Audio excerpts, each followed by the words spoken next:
want to ask if you've ever worked with the PRO team or any organizing team on campus. And if yes, what contributions did you make in there? What impact did you make? And again, what qualifies you personally? What do you think qualifies you for this particular position? Because like you said, you're not the only one vying for it. So why do you think you deserve this position? Thank you for the question, the chair, the house. So yes, I have worked with some organizations on campus. I am a member of the NESA podcast team. I also work with the Valley View Radio and also currently a member of the SRC organizing team. My contributions so far, I would say most of them have gone to the NESA podcast. I have made videos, voiceovers, editing videos for them. And for the Valley View Radio, I have gone to give presentations there. I have made adverts for a restaurant and also made adverts for the church on a camp they were attending. Yes.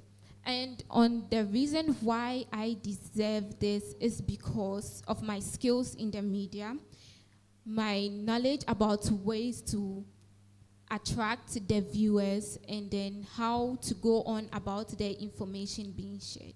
Thank you. Awesome. Now, Ms. Ivy, looking at your grades, right? How do you plan on working on them? You know, because I see they are depreciating. They depreciate, they come up like that. So, how are you going to combine academics with this and improve on your grades? Because the work is going to be very tiring and involving. So how do you plan on combining both? Yes. Thank you for the question, the chair of the house.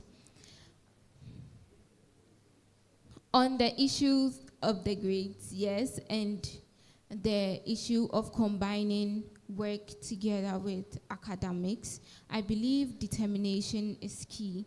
So I am willing to be very determined to do this. And it's a way of growing and learning as well. And I believe the effort I put in is going to come up on board. Thank you. Okay, last question. So personally, what are some of the things you are going to stop doing? What are some of the things you are going to start doing to help you get better grades and work well? Thank you very much for the question, the chair of the house. So on the things I'm going to stop doing, I would say I'm a person who spends time on social media a lot. So reducing time on social media would be good. But then again, on what I'd be doing is more research on how to go about the job that I am going to do. Thank you. All right. Ivy, good afternoon. Good afternoon. I have 2, maybe 3 questions for you. The first one is... Please, I can't hear you. Yeah. The first question is, what is the philosophy of Valley View University? What is your judgment of the philosophy? And how does that philosophy distinguish Valley View University, if it does, from other sister universities? Can you please come again? Yeah, so there are 3, but they are very much related. So the first one is, what is the philosophy of Valley View University? Okay. Then your judgment of that philosophy. Personally, how do you take that philosophy? And then thirdly, how does that philosophy distinguish Valley View University from other sister universities? That is, if it does. Thank you very much for this question. Thank you very much. Well, to be honest, I am not very much accustomed with the philosophy of Valley View University. But then looking at the core values of the university, excellence, integrity, and service, I think it's a good thing because Valley View is bringing us up in a way that I believe is different from the world. and very different from other universities as well. Because if we come on campus, some things that we do here when we go on other campuses, or some things other campuses do there when we come here, are not acceptable. And I believe they are not acceptable because they are deemed not right for life, for the life that we are going to meet in the future. So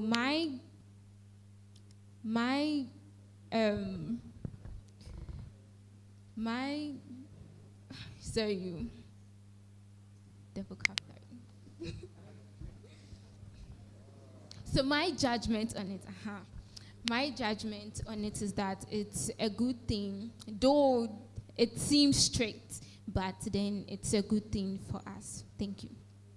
If that. Yeah, sorry, I don't want to come again, but most importantly, my question is that, do you think Valley View is different from other universities? And wherein lies the difference, or what is the foundation of that difference? All right, thank you. The chair, the house. So yes, I believe Valley View is different from other universities because Valley View, as I've seen, is very key and centered on their Christian principles, which I think is a core rule for the school. And yes, that's what I think. Thank you. Just one more. So do you believe and accept that foundation that you just said? Yes, please, okay. I do. Lastly, should it happen that you don't get to be the PRO, how do you intend to still use your expertise and experience to help? Right, thank you for the question, the chair, the house. I believe that not getting the position isn't the end of the world, and it's not the only opportunity one can get. It's not only this position that can open doors for us, and what is most important is the skills you possess. So for all you know, someone might be out there with the right skills and perfectly doing the job better than the PRO, and it's getting more recognition compared to the. Thank you. Sorry, I don't want to say it, but it looks like you were advising me. I was asking you that how the question is how would you still benefit the campus with your skill and your experience? Yeah. How would I benefit, or how would I contribute? How would you contribute? All right. So thank you for the question. So with my skills, yes, contribution would be very easy. With my skills on social media, I can make adverts, promotions for the school. It doesn't matter. It doesn't have to be incentive related or anything. It's just me showcasing my skills with the school. Thank you. Miss Ivy, I'm sure you are aware that I'm supposed to get a number of people as part of the standing orders or requirements, right? So I want to know the number of people you brought and if they could stand possibly. Thank you for the question. Yes, for the PRO, we are required to bring 20 people. I did submit a number of 20 names. I have seen some people here, but I do not know if all of them are here. All right, I'm sorry. Please, if you are here, if you came because of Ivy, may I see you standing, please? Or raise your hands. Oh, no, please stand so we could count.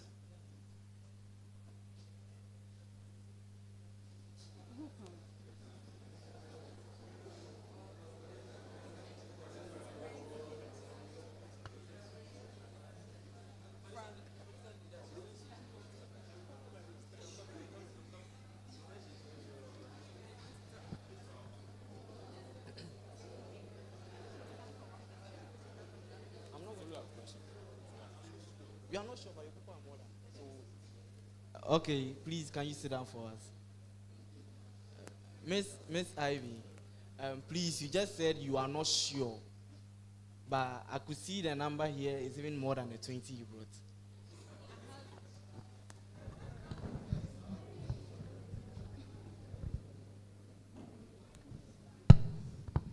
Miss Ivy, who did you submit the names to, the list of people?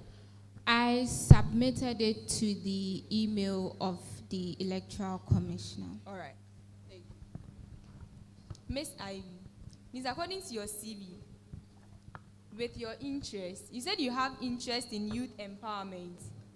So how are you going to relate it with the PRO? Thank you for the question, the Chair, the House. The PRO position, as I said, is not only a place to come and serve, but then also show what you have. And I believe it's a platform where I can use to encourage others where they would like to take on such positions as well. Encourage them to go on and do what they believe they can do. And thank you. Miss Ivy, you are welcome. Thank you. You are in red. Are you celebrating Valentine's? All right. So you mentioned that you have interest in speaking on behalf of students. I want to know, have you spoken on behalf of students before? How and when? Thank you for the question. The Chair, the House. I did that back in junior high school, where I've said I played a role as their assistant health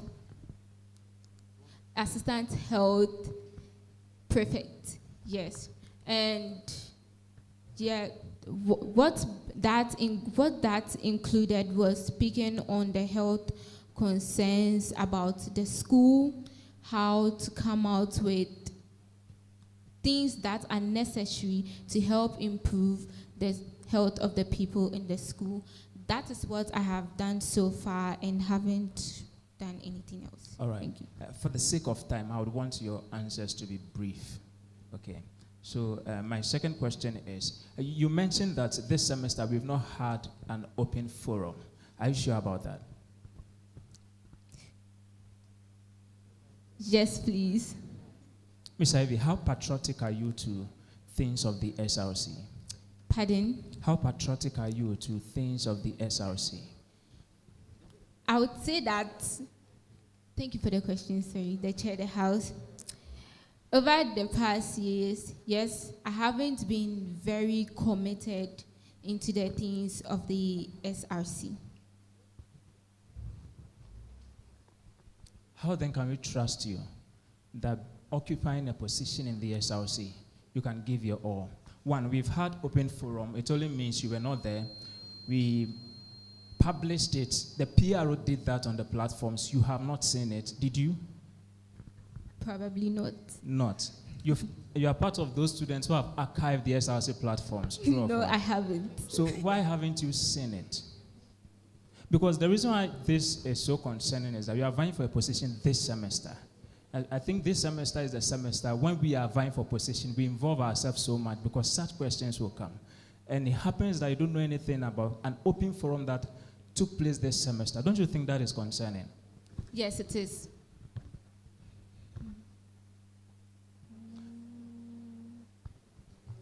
You said you organize an open forum. Is it your duty as a PRO to organize a forum for students in addressing their concerns?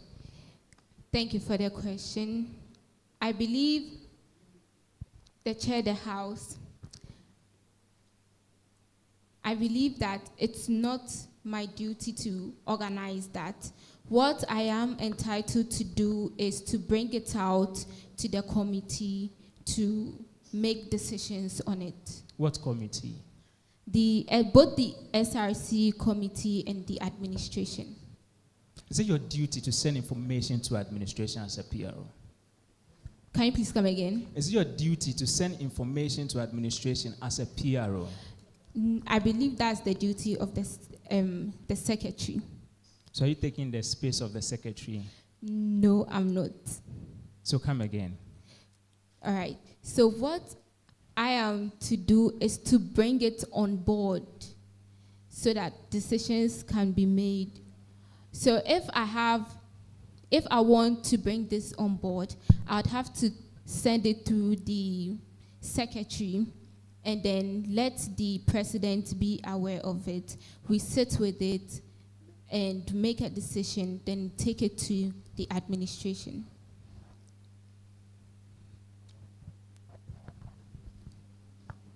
Have you bought the SRC cloth? No, please, not yet. Why? I am planning on doing so. Why? You've not answered the question. I have no particular reason for that. So I'm talking about patriotism. Yes. Okay. Students are adamant to things related to the SRC.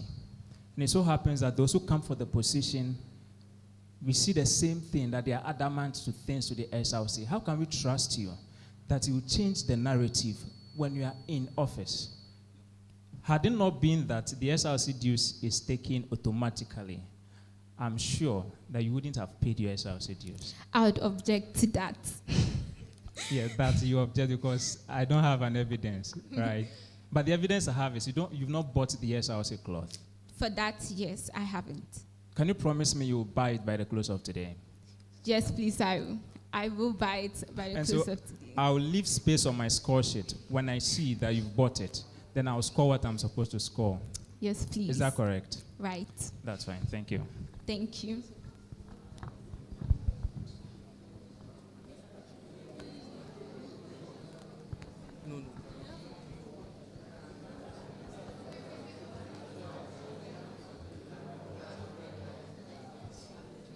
Okay.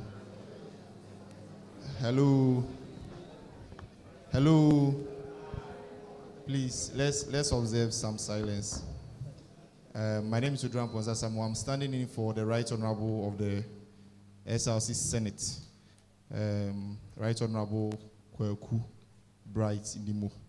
I'm standing in for him till he comes and join us. So, Miss Ivy, I have some 3 questions for you, sharp, and we go our way.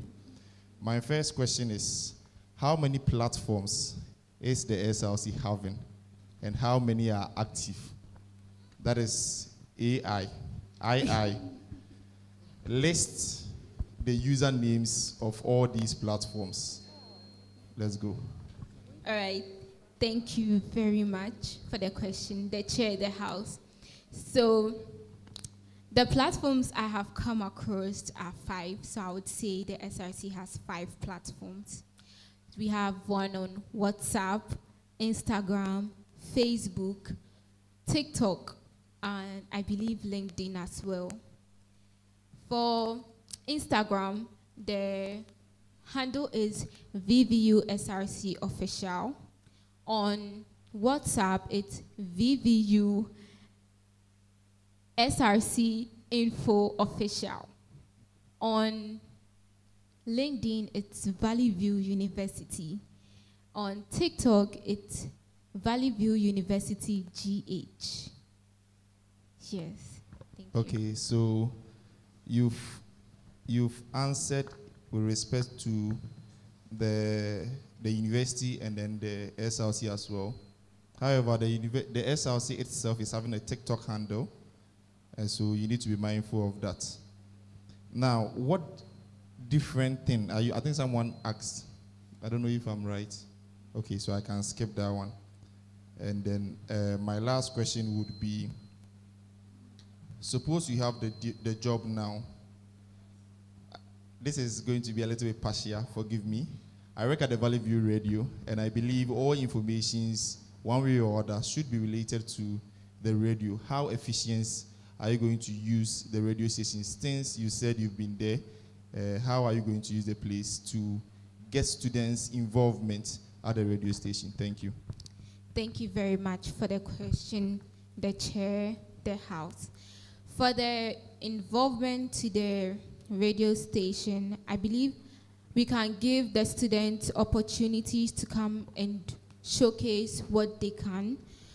So far, I have noticed that the school has allowed various departments to come and have programs at the radio station.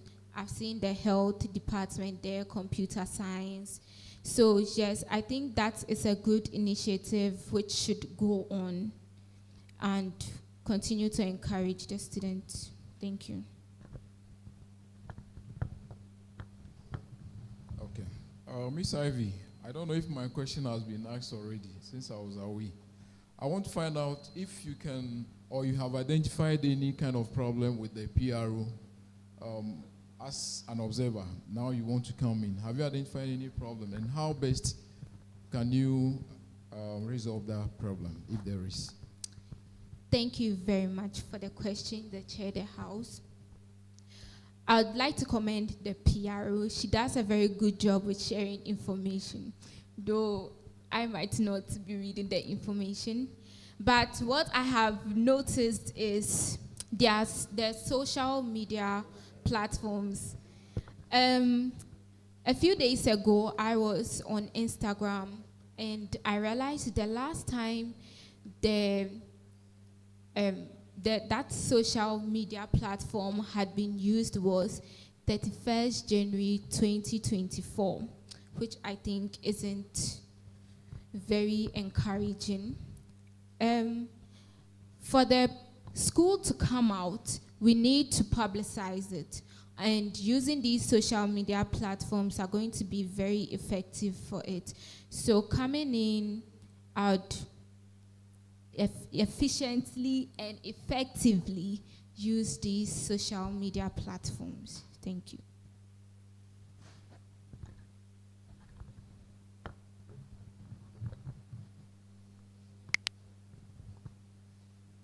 Hello. Miss Ivy, good afternoon once again. Good afternoon. Aspiring to be the PRO, I mean our future PRO. Under Article VII, subsection 2, can you state or list the qualification of officers, the general qualification of SRC officers? All SRC officers? Yes, please. General qualification. Okay. Thank you for the question. I am familiar. Please, you address the House. Sorry, thank you very much. The chair of the House. I am familiar with that of the president. The president must be a 7-day Adventist, should be baptized. Miss Ivy, please, I'm not talking about a particular portfolio. I mean general qualifications. All right.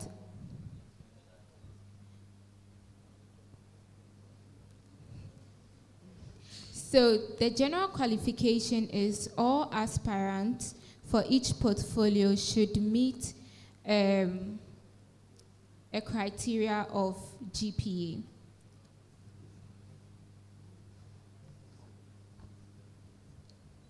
So please, can you help us to know the specific CGPA? Specific for each? Under the general qualification. I would say a 3.5. All right, so Miss Ivy, did you read the SRC? Okay, let me put it in this way. When was the last time you saw the SRC Constitution? This morning. This morning? Yes. So when was the first time that you went through the SRC Constitution? That was when we had a meeting with the EC officials, our first meeting with the EC officials. So if I understand you clearly, you went through the SRC Constitution because you were coming for this portfolio, if I'm right? Yes, please. Wow. All right, so looking at the general qualification, let me help you. We have 3.0 for other portfolios, and then the president and the vice, it is 3.25. So, Miss Ivy, going through your document, don't you think it will be best for you to focus on your academics rather than vying for this portfolio? Going through your document. Thank you very much for the question, the chair of the House. Yes, you are right that it would be best to focus on my academics than going for the portfolio. But then again, I believe that with determination, everything can be done. All right. Miss Ivy, in everything, I think you should put yourself first. So, do you agree with me that this portfolio comes with a whole lot of burdens on its own? Do you agree with me? Yes, please. So, how then are you going to manage your academics in addition to the portfolio that you're coming for? Can you please say that again? So, how best are you going to manage your academics and then the portfolio? Thank you for the question, the chair, the house. On the case of how best I'm going to manage my academics with the portfolio, I believe time consciousness is necessary. I've mentioned that cutting off some things would be necessary to, or give me the way to have time for academics and then as well for the portfolio. All right. So, Miss Ivy, have you ever faced any disciplinary action in this school? If yes, you explain. No, please. No. All right. So, how then do you handle conflict in a previous leadership role? Thank you for the question, the chair, the house. In my previous role, I haven't come across any personal conflict. But if you are to ask me on how I'm going to manage conflict with the role, then I would say that what I need to do is to look at what I am doing and then the people I am standing for. If conflict is not managed properly, not only am I spoiling my name, but then I'm also disturbing the name of the school as well. All right, so Miss Ivy, looking at the nature of the SRC now, you can clearly see that students are not, or they don't have the interest in the SRC. Despite this program, we started publications on the 11th of December. Yes, sir, we can see that the number of students that we were expecting, we are not seeing that number here. So, and when the nod is given, how best can you, what communication channel will you bring out for students to get whatever information that the SRC wants to share with them? Thank you very much for the question. I've said earlier that on the channel of communication, the current SRC is using the WhatsApp platforms, and I said earlier that if students are not responding to that, we can use the informations done by the holdings. But then again, we know that they are not going to come even with that. So I'd suggest that when we have a large gathering like IDFs, we can push in some initiatives like this just to, because I've realized though we don't get a large number of people coming for the IDF, there is a good number of people there. So, yes, on occasions like the IDFs, we can push initiatives like this. All right, so my last question for you, Ms. Ivy. Are you aware that there is a certain platform on campus titled Everything Entertainment? Are you aware? Yes, please. Is it is that platform for the SRC?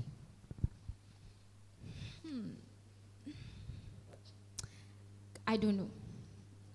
Wow. All right. So looking at that platform, that happens not to be property of the SRC. Most of us can clearly see that that platform is used to lambast most of the SRC executives. Recently, there was a certain thing going up and down through that platform. So students were saying a whole lot of things about the EC and then the SRC president. So you being the mouthpiece of the SRC, if such thing happens under your administration, what do you intend to do? Thank you for the question, the chair of the house.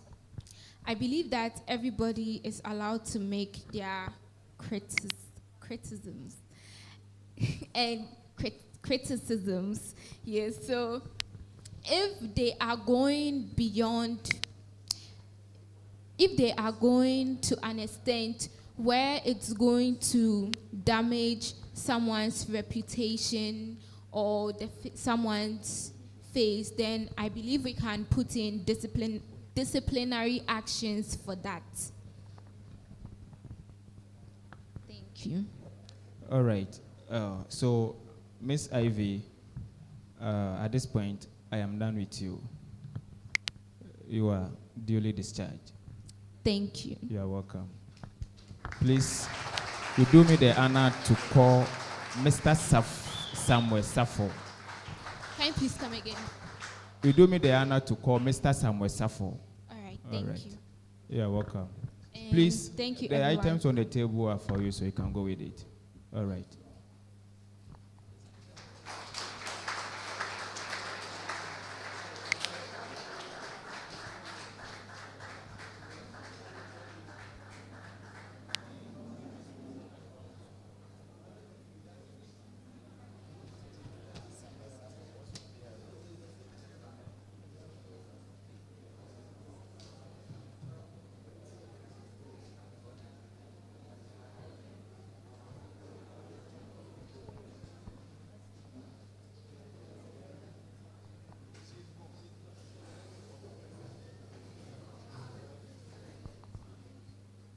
All right, so to our observers, kindly forgive us. Escaped our mind to allow you to ask questions, but we will do that as we proceed.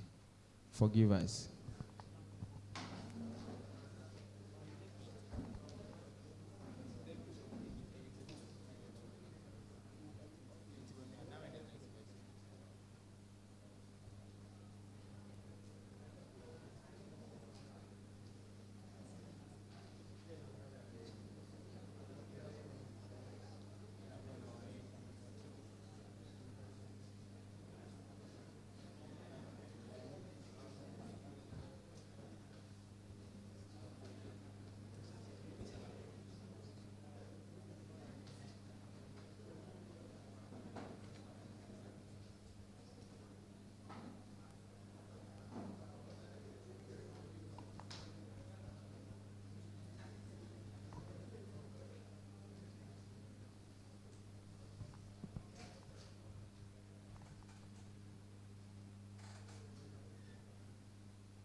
Hello.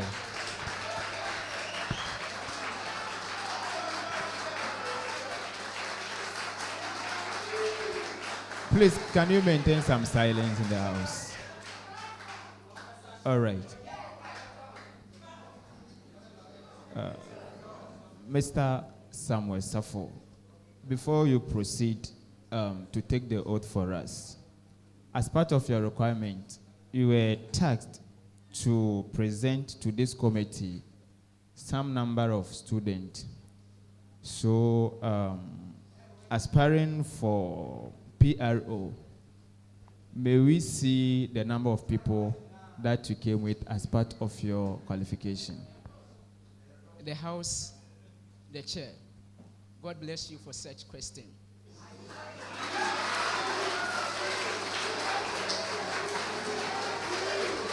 Please, let's maintain some silence so that we can go on. Okay. So I think that the number of people that I called to be here are present. So, can they be on their feet for us to count? Yes, please. All right, please resume your seat. Resume your seat. So, please, you repeat after me. Where you are supposed to mention your name, you do so. Okay. I Samuel Safo-Kpeho, swear swear by the Almighty God by the Almighty God that the evidence that the evidence. Please, we are starting again. Sorry, we have a Bible and then Quran, so you just have to pick one. Hold it. All right, so you just raise it. All right, you go again. I Samuel Safo-Kpeho, affirm affirm by the Almighty God by the Almighty God that the evidence that the evidence I shall give I shall give before this committee before this committee touching the matter and issue touching the matter of the issue shall be the truth, shall be the truth, the whole truth, the whole truth, and nothing but the truth. and nothing but the truth. So help me God. So help me God. You may resume your seat. Thank you.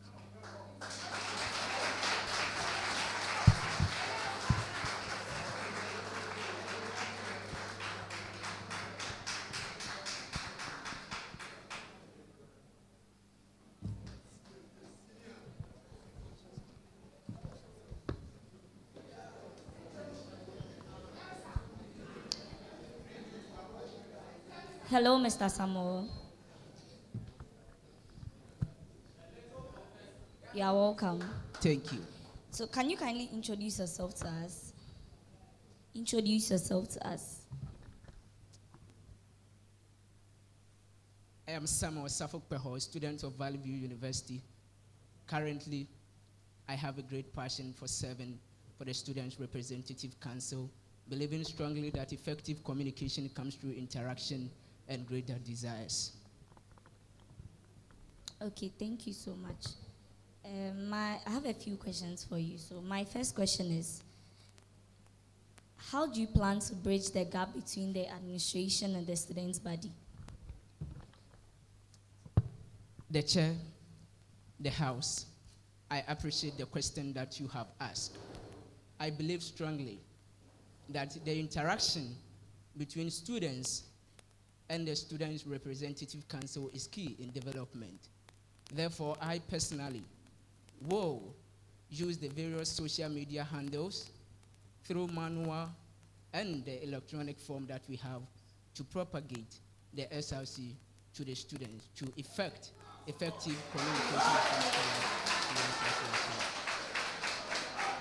Please, I don't think you got my question. My question was, how do you plan to bridge the gap between the administration and the students' body, not the SRC and the students' body? The House, the Chair. The House, the Chair. I will use the various SRC handles that we have and our manual strength as well. Okay. So, as the SRC PRO, I'm just stating that. So, if you are to be elected into power as the SRC PRO, how do you plan to handle conflict so it doesn't interfere with your portfolio? Respectively, I will tolerate the various opinions, even if it is contradictory to mine, and to ensure and calm the spirit of other people who are involved in such coalition to make all things best and good. Okay. My next question is, how do you plan to engage students who are not on social media? The house, the chair, the house. Using the Theology and Mission Students Association as a case study. Whenever there is an upcoming program, we manually, even though there are some students who are detached from the SRC handles or the platforms that we have, we go to their doorsteps in their classes, in their hostels as well. So in the absence of even the social media handles, we can communicate to them effectively at their doorsteps.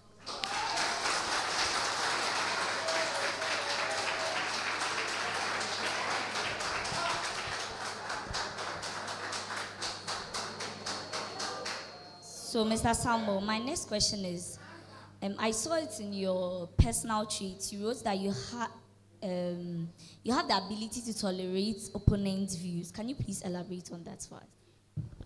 Okay. The chair, the house. We might not, and it might not happen always, that we will be at the same side of a verge. But the truth is, I, through the grace of God, has cultivated the attitude and the heart to tolerate other people's view.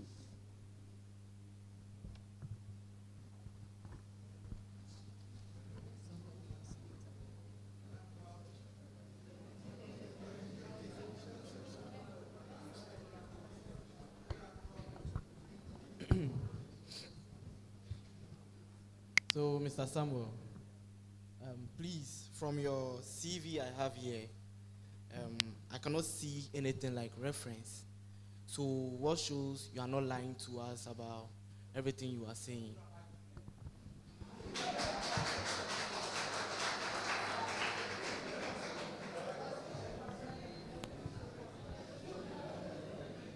The house, the chair, the house. If it happened that way, sorry for that. But all this can evidently be traced by the various places that I have instated in my CV that I have worked. Okay, so if, sorry to say, you cannot even finish a CV, how then do you work effectively? The chair, the house. I do not defend myself in this, but I strongly believe that every leader, as born as a man, can make a mistake, and a mistake does not determine that. Okay. Please, can we observe some Mr. Samuel. silence, please? Please, as you proceed, kindly help us. Let your answers be in a simple format so that we can beat time. So, you know you are handling the... Thank you. So, you know you are handling the entire school body. So, if you are talking about mistake here, you know any little mistake can lead to another big thing. So, I would try to advise you that you would work according to what you are supposed to do and not anyhow and later give excuses. Thank you. Mr. Samuel, you are welcome. First of all, please, you own your CV. The chair, the house, I own it. Okay. So from your CV, do you remember the objective that you gave from your CV, the exact things that you gave? And if you remember, can you share it with us? Okay. I am easily approachable. I can interact freely with people. I have passion for public speaking and interactions. This is what I can remember so far. Mr. Samuel, please, I'm talking about the objectives.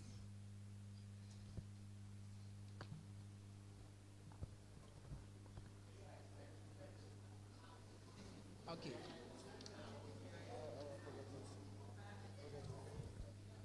Should I read what's here for you? Okay. So with your objective, you said to serve as a primary link between the student body and the university administration, and strictly adhering to the ethical codes of the university in every information to be disseminated. That's the objectives we have here. Yes. The House, the Chair, this is the objective.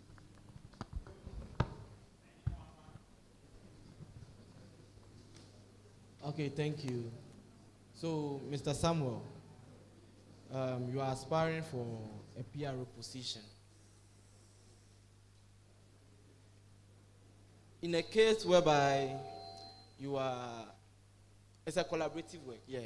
So, when your own executives are not in an agreement with you, what are you going to do about it? The Chair, the House. I believe in teamwork, and I might not always be right.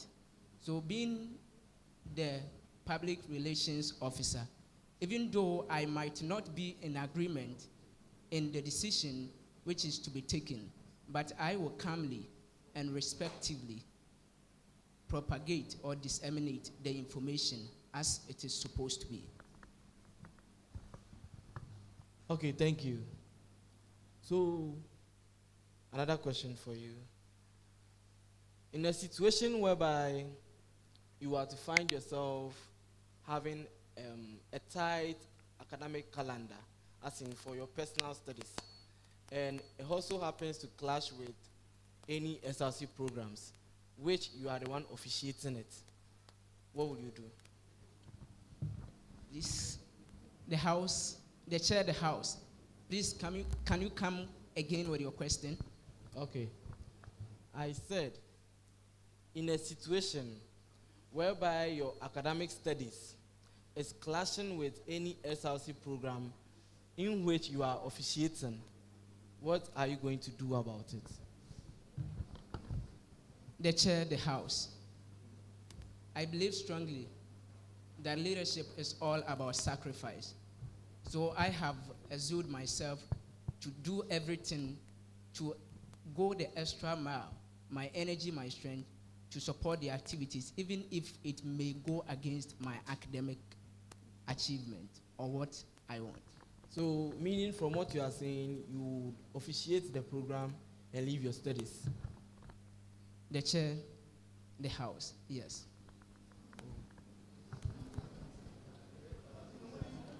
Mr. Samuel, please, do you think you qualify for this portfolio? If yes, why?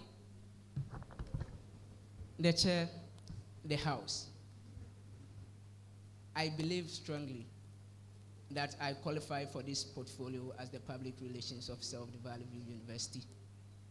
Being a student of the university who has at least B+ in what I am supposed to gain and through the constitution of the SRC.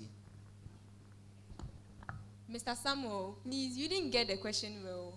I asked that, do you think you qualify for this portfolio? And if yes, why? The Chair, the House. Yes, I qualify for this portfolio because I have what it takes to do the work. Mr. Samuel, so what does it take to do the work? It takes the individual's ability and the strength in collaboration with the team that I or we are working with. Okay, Mr. Samuel. Have you ever held any position of this kind before? The Chair, the House, kindly come again with your question. I said, have you ever held any position of this kind before? The Chair, the House, yes. Okay, Mr. Samuel, please, I want to ask 2 questions. The first one, how are you going to make SRC programs in terms of posting flyers and all of that? How are you going to make it more appealing to students? Because students see flyers and it looks boring to them. So how are you going to make it more appealing to them to attend? How are you going to catch their attention? The house, the chair, the house. I believe that when we do it and do it well and share it on the various SRC handles, by seeking feedbacks from the various PROs that we have on campus, who have been also sharing it on their platform, I think that feedbacks will determine how best we can share and propagate our Students Representative Council programs.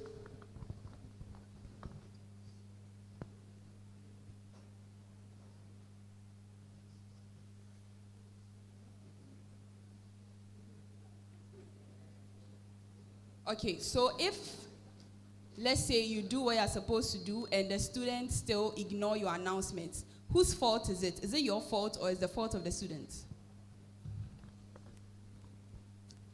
The chair, the house.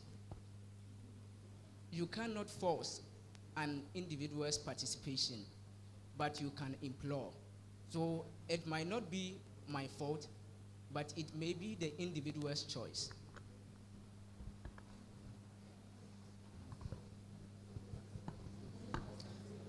Mr. Samuel, please, can you mention the full name of the current PRO?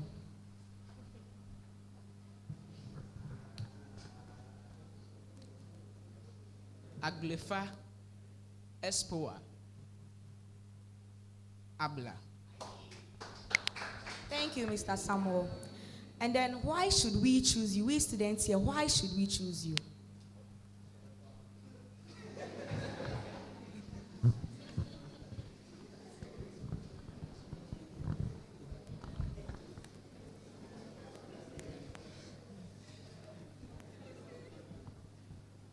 The chair, the house. I want students to choose because I know that effective communication and the grievances of students being highly and properly disseminated can bring the needed reformation and transformation. Okay, thank you very much. Okay, Mr. Samuel. In the philosophical phrases, with the help of the technical jargons, without the use of the sophisticated words, explain yourself. Who are you?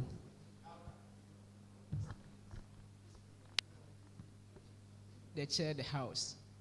If honorable, you can come again with your question. In the phrase, in the first in the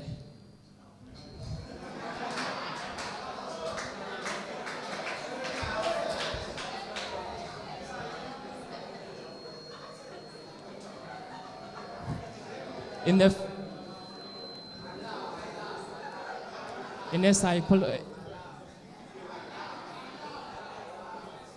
in the philosophical phrases,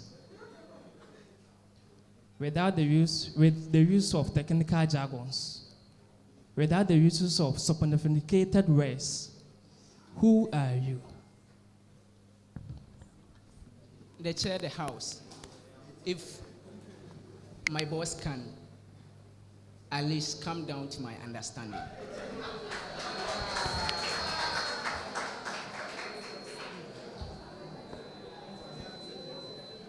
In simple words, who are you?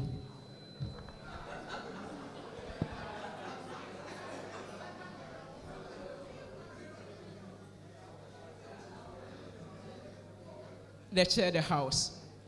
I am Mr. Samuel Safokpeho, who believes in excellence, integrity, and service, and have what it takes to be a good communicator to students.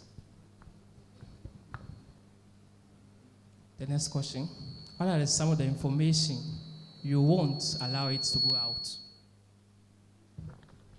The chair, the house, can you come again with your question? What are some of the information you won't allow it to go out?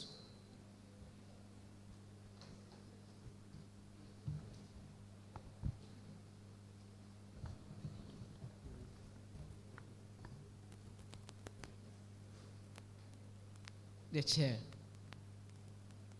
the house.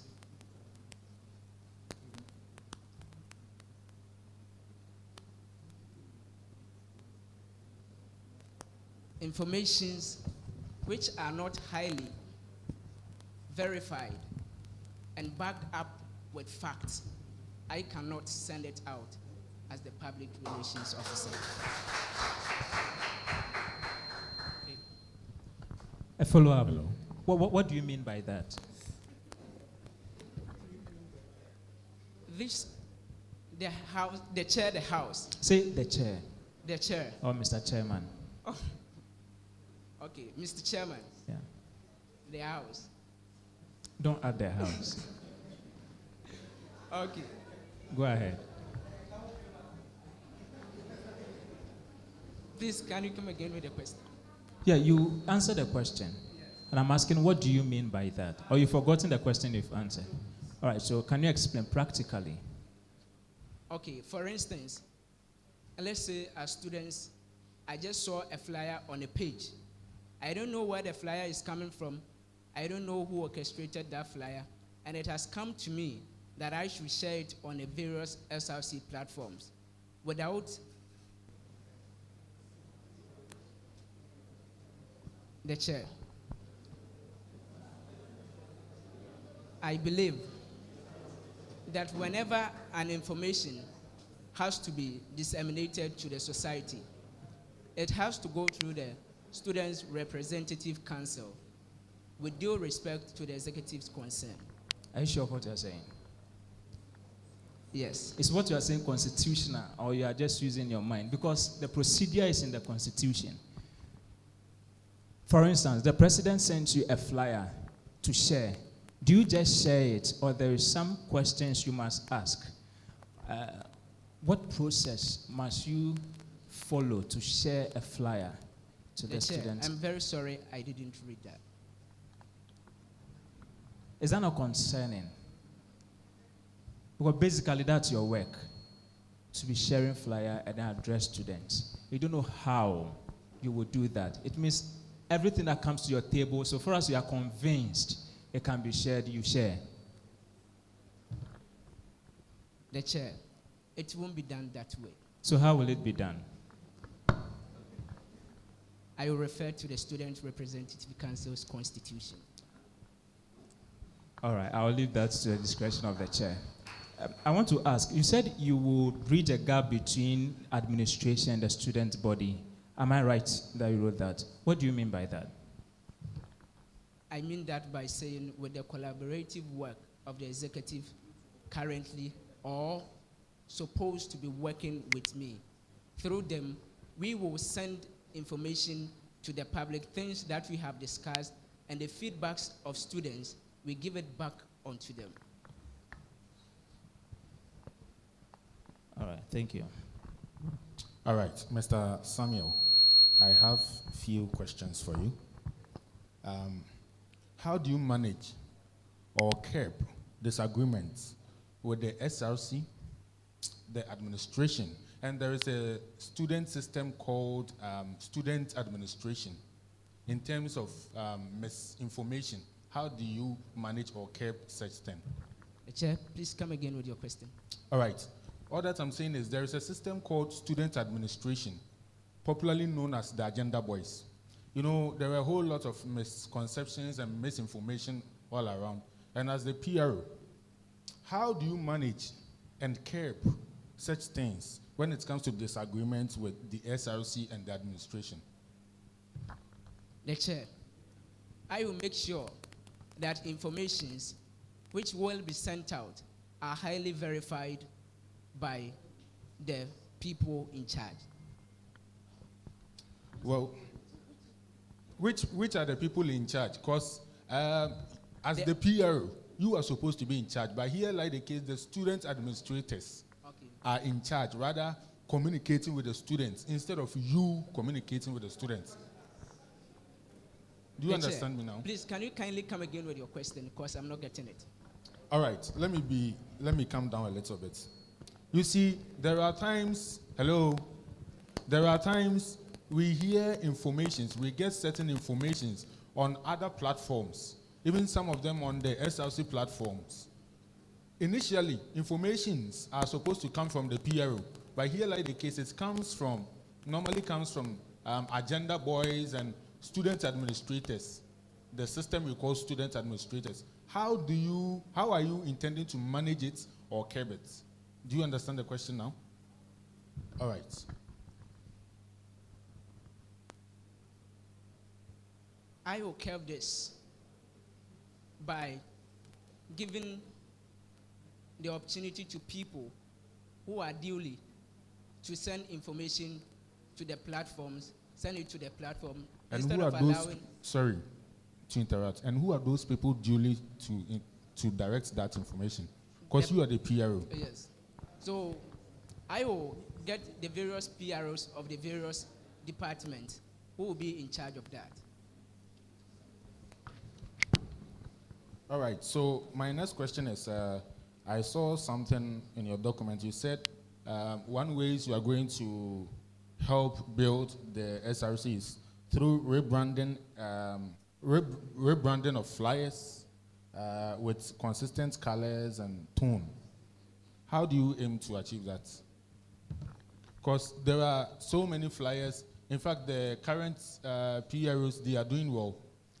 They design nice flyers, but here, like the case, when you post it, they wouldn't even look, and they would just skip all the messages, including the flyers. So how do you intend to motivate students even at that end?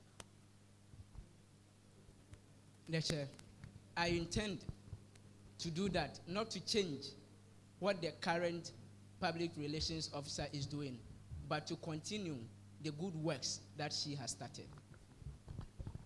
So then, what are some of the strengths and weaknesses you've seen with the current PRO? At least give me two for each.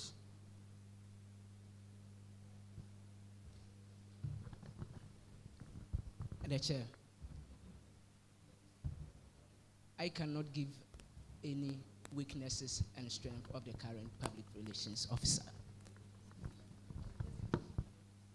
You just mentioned her posting flyers here and there, and you still can't give us not even one strength of the current PRO, nor weakness. All right, thank you very much.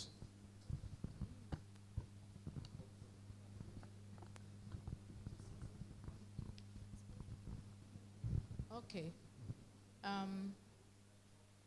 Samuel, my question is still on communication. And if you can, give us at least 5 points on what practical steps you would take to improve communication between the SRC and the students and the administration. Because you'll be working with your team.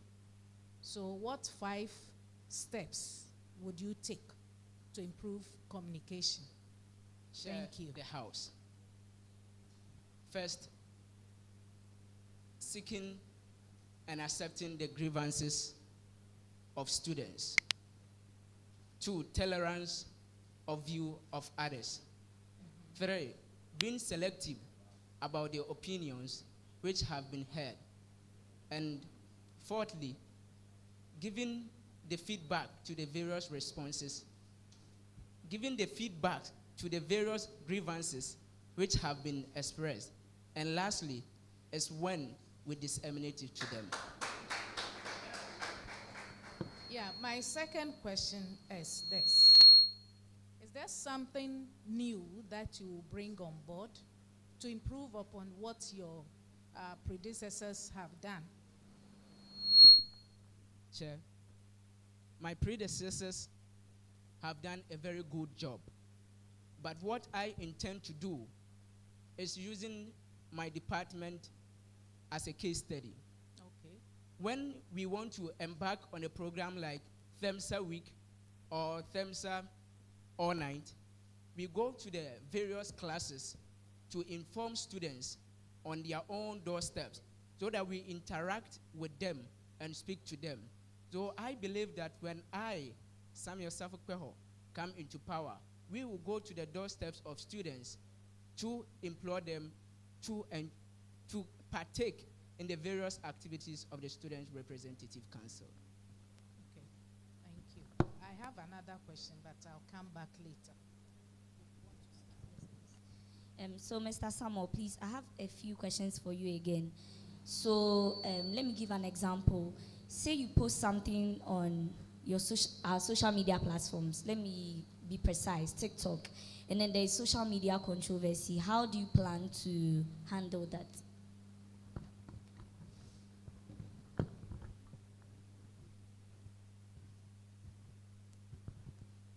The chair, I intend to handle that by sending the right information at the right time. In other words, I will put measures in place that this controversy may not happen. So please, what are the measures, if we may ask? Okay, one of the measures is sending the right information at the right time.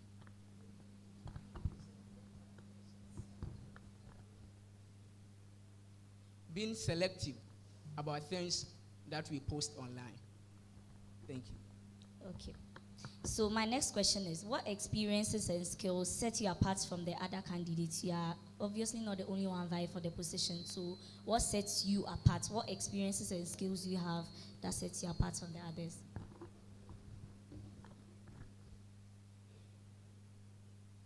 The chair, I have served as a church secretary for the Valley View University Church for 1.5 years. I have been a boys prefect in my junior high school or the basic school, and I have been the communication officer for Divine Messengers movement for a year. So with this, I believe strongly with such public speaking ability and aptitude that I have gained through these several activities makes me formidable for this work. Okay, so my very last question. One of the major issues we are facing is students either archiving our groups or not reading messages in their groups. So can you give me practical steps you put in place to ensure that students not only join the groups, engage and then follow the SRC on our various social media platforms and also engage with our posts?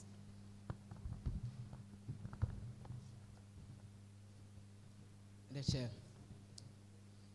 Some of the practical processes that I would take personally in collaboration with the executive concerned is one, we will make students aware of the importance of reading such messages. We will evoke the feeling and the desire to partake in the various SRC attitude programs, And thirdly, we will pin such messages on the various platforms and at least embark on programs that appeal to the emotions and the joy of students to partake.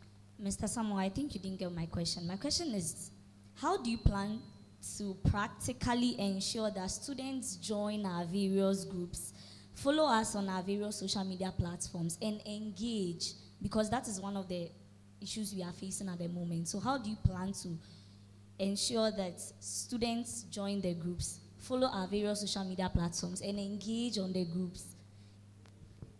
Okay. The chair.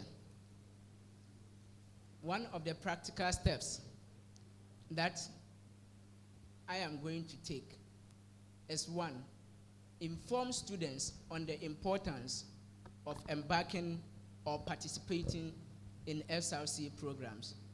Two, making them aware of what it takes or their desire to be part of the SRC programs and its importance. Sorry, not to cut you short. My question is not about programs. My question is about the various groups and our social media platforms.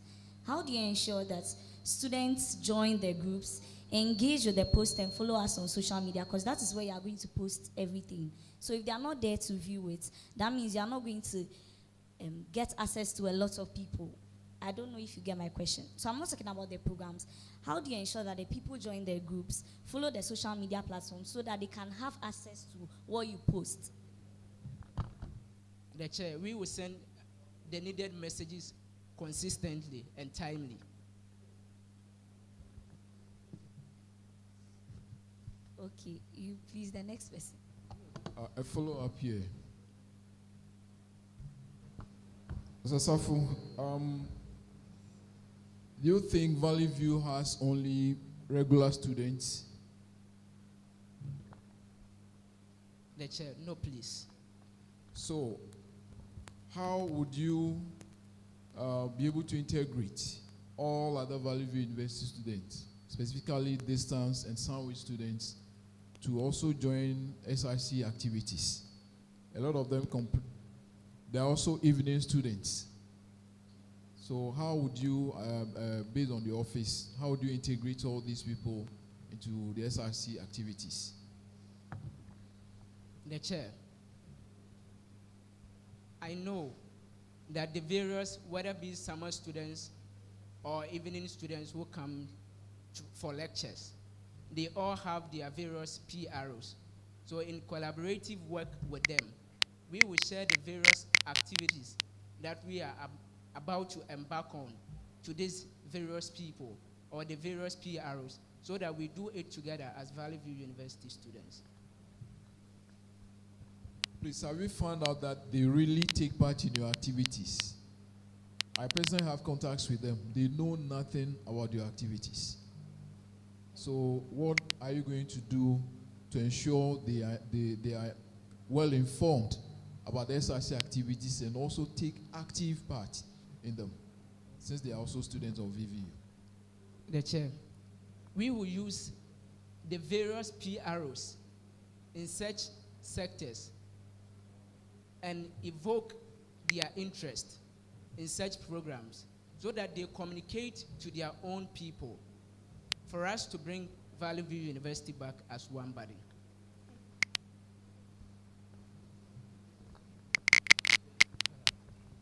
Honorable Samuel, I have one question for you, but there might be some follow-ups.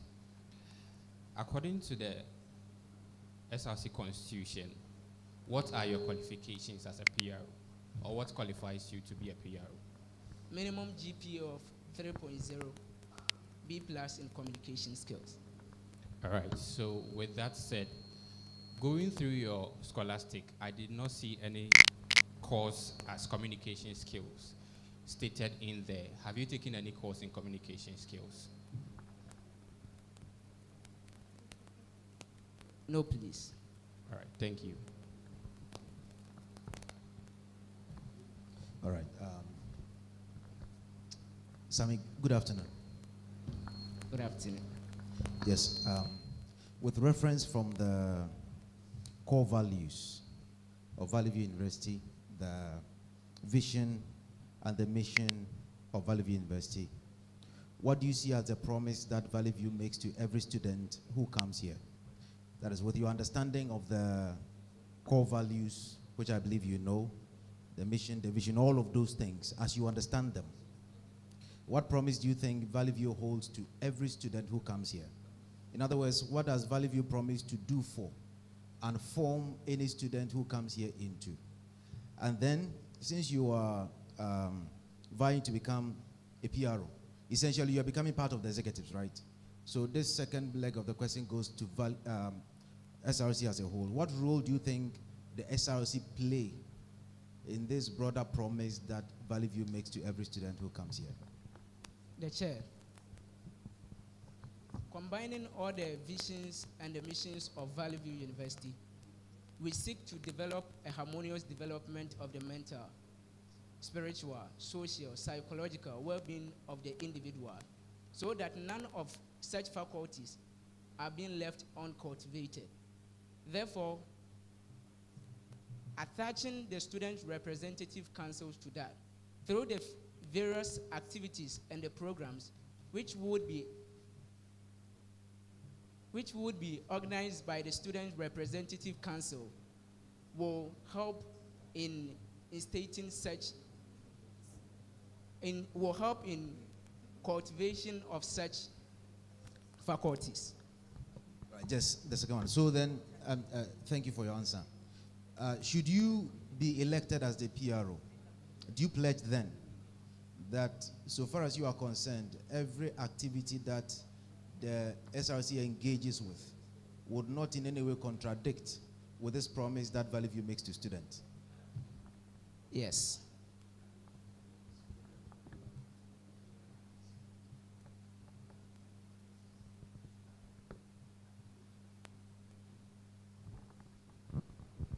All right, Mr. Samuel Safo. Good afternoon once again. Good afternoon. You are welcome. Thank you. All right, so based on the question that the Right Honorable, the Senate Speaker asked earlier on, can you help us to understand, looking at the Constitution, you have to get B+ in communication skills. So can you throw more light on it for us to understand whether you've done communication skills separately or... The chair, at our department, we do communication skills 1 and language and writing skills 2 together. All right, very fair enough. So may I know the last time you went through the SRC Constitution? Just this morning. Just this morning. And what was when was the first time you went through? The chair, level 100, first semester.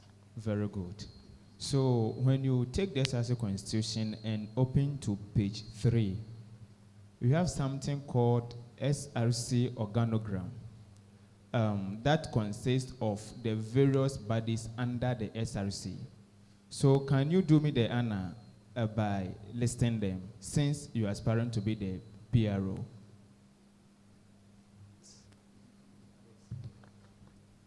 The chair, I'm not concerned with that. All right.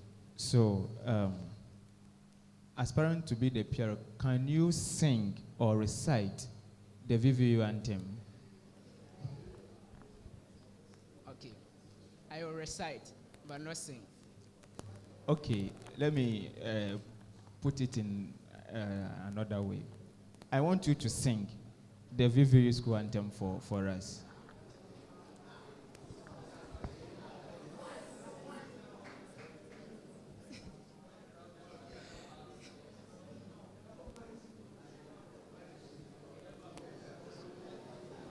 Please, because of time, you do us the honor by answering the questions on time. You are so dear. You give us balance even. Christ is so near.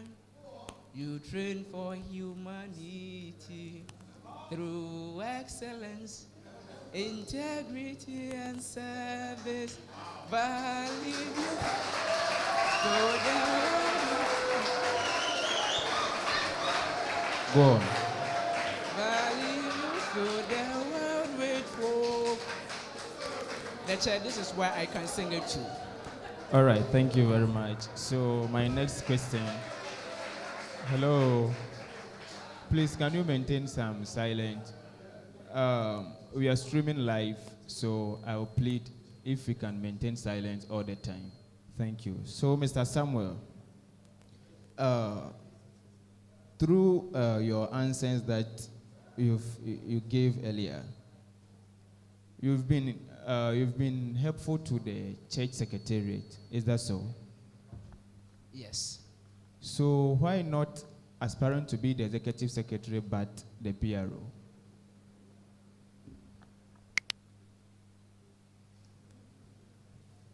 The chair.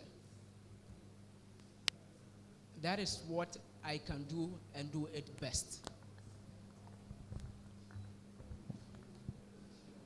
That means you cannot do the secretary work best. The chair, let me give an illustration.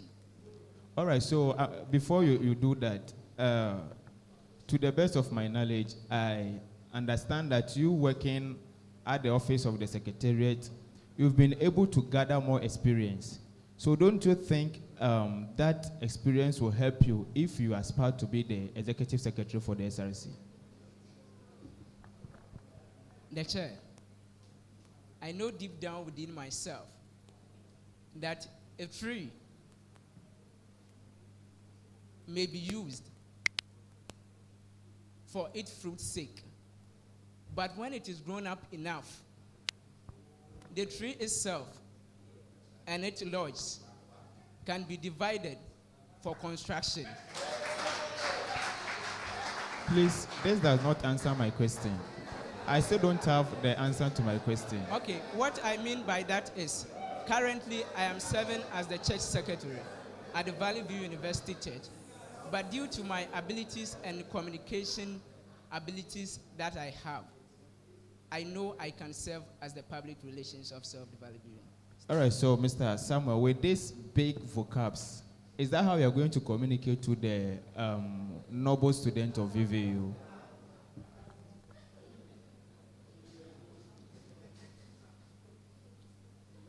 The chair, I don't know, but with the answers that I am giving currently, this is how I communicate. Yes. All right, then I think you should do something on your communication. So my last two questions for you, then I put it down. Can you please state few of your policies for us and explain few of your policies? The legacy policy. Okay. That at the end of the day, I will make sure that any PRO who takes over will get the maximum room to operate. We have the branding policy that as Student Representative Council, we will brand the SRC to the next level through our flyers, and we have transparency, that in whatever activities that we may embark on, students may be well versed in that. And we have the feedback policy, that students may receive feedbacks according to the various grievances that they have shared. All right, so my last question for you. Are you aware that under the office of the VVU SRC PRO, there are several bodies that comes together to form that office? Are you aware?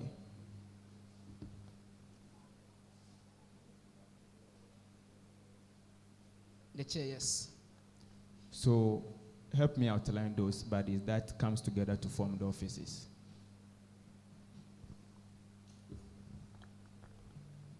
The chair, the executives, which will be duly selected, including the editor and the PRO. Is that all? The chair, this is what I have given. If I heard you clearly, you said you know them. So if you know them, you must outline them from A to Z. The chair, to what I have read so far and my remembrance capacity, this is what I remember. So can you give us any reference to what you read earlier? The chair, I cannot give any reference. Why? The chair, I don't know where it is found. All right, I think you should go and work on the portfolio that you're coming from. Thank you. All right. Honorable Samuel, since you are very well acquainted with the Constitution, and you categorically stated that you started reading it from level 100 first semester, and even this morning, you went through the Constitution to equip yourself before coming, I would want you to state the first clause under Article VII, that is offices of the SRC. I'm giving you the reference. Article VII, offices of the SRC, Section 2, that is the qualification of officers. the general qualification, that is A. The first clause there, could you please state it for me?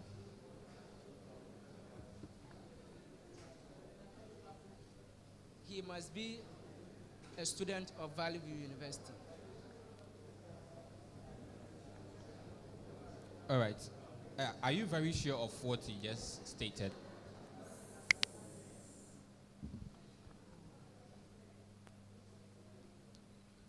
If you are not sure, just tell me you are not sure. The chair, I'm not sure. All right, so let me help you with that. The first clause says that each officer must have completed a full-time student, must completed as a full-time student for 4 semesters without summer school. All right, so using this as a preamble, I would want to ask you, going through your scholastic, you've spent, I think, 3 full semesters with 1 summer school, and this happens to be your 4th semester. So how many semesters have you spent completely without summer?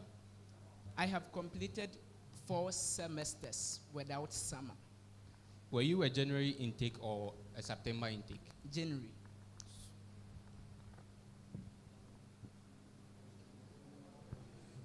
All right, so I have your scholastic here. Your first semester is here, the second one is here, and the third one is here. The fourth one here that I can see is a summer. And you did intermediate Greek, church leadership and management, and then comparative study of religions. That was a summer courses that you took. Okay. And this happens to be your 4th semester, right?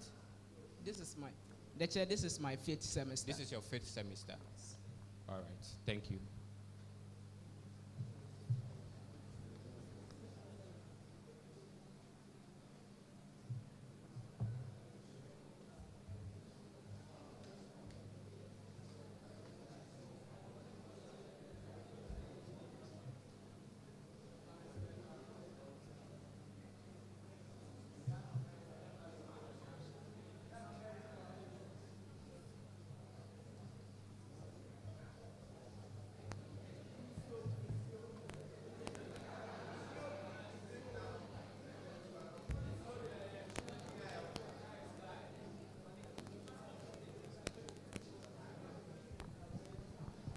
All right, Mr. Samuel. I hope all is well. Lecture, all is well. All right. So on this note,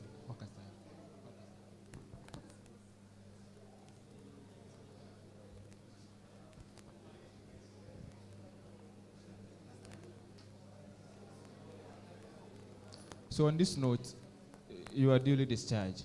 You do me the honor to call Miss Mata. Thank you.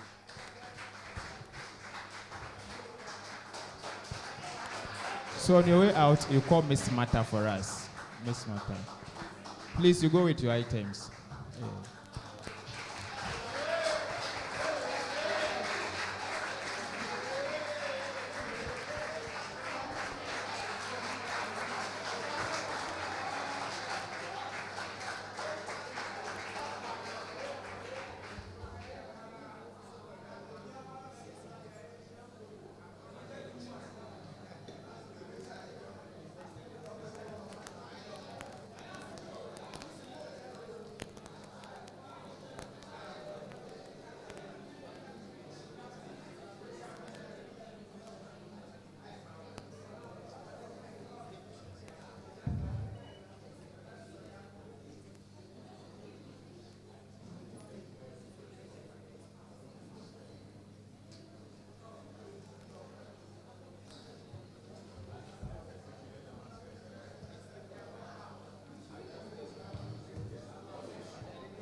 Right Honorable.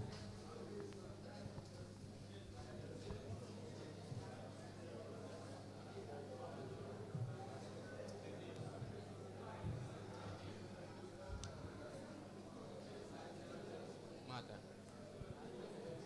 All right.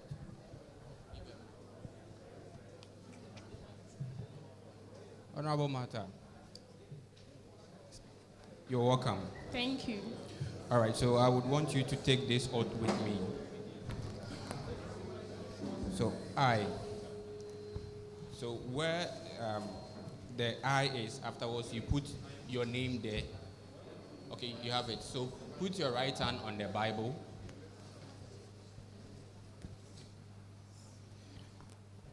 And you take the oath with me. I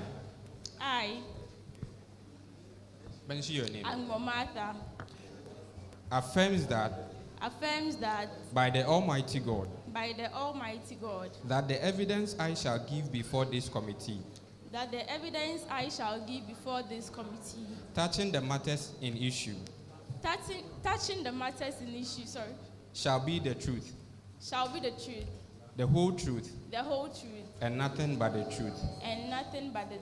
So help me God. Thank you. You may have your seat.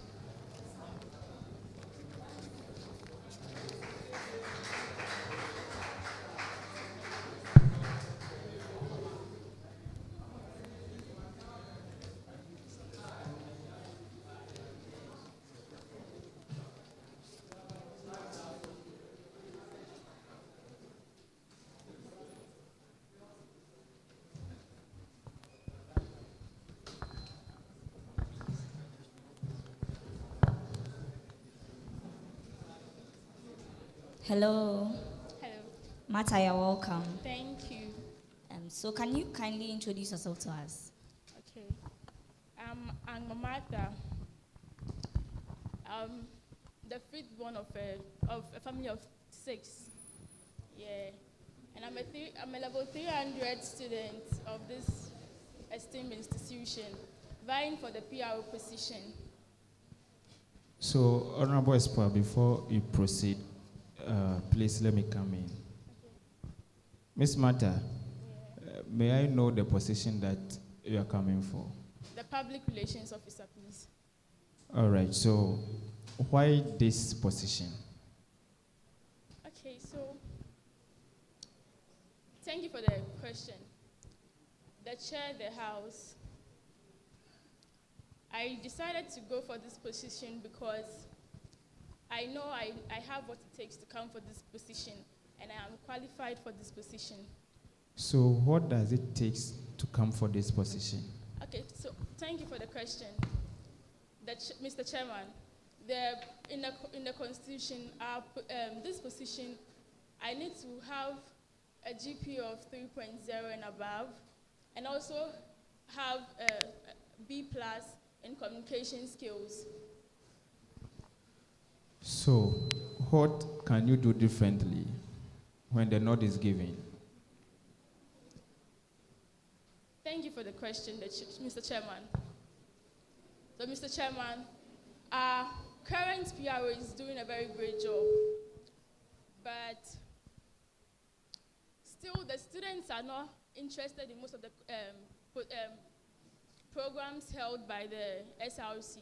So, and some of them, their excuses is Please, can you pull up the microphone a bit? Some of them, their excuses are because they don't even have the information at hand. They don't know what is going on. Even if you post the messages in their groups, they don't know what is going on. Like this. Okay, thank you.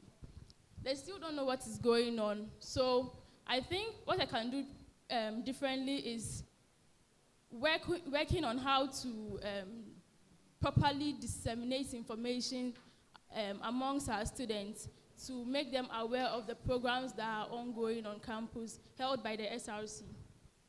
Thank you. So can you also help me list 3 rows of the portfolio that you are coming for? Okay, thank you, Mr. Chairman. So, Mr. Chairman,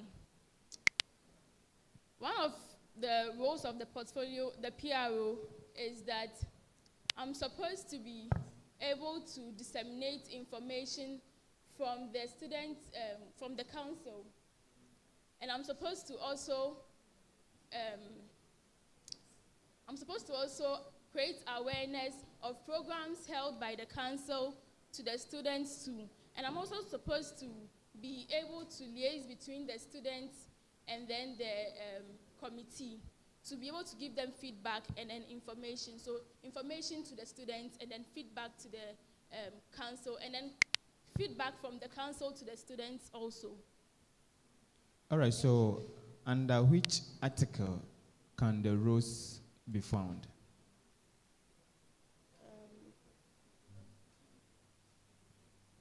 Thank you for the question.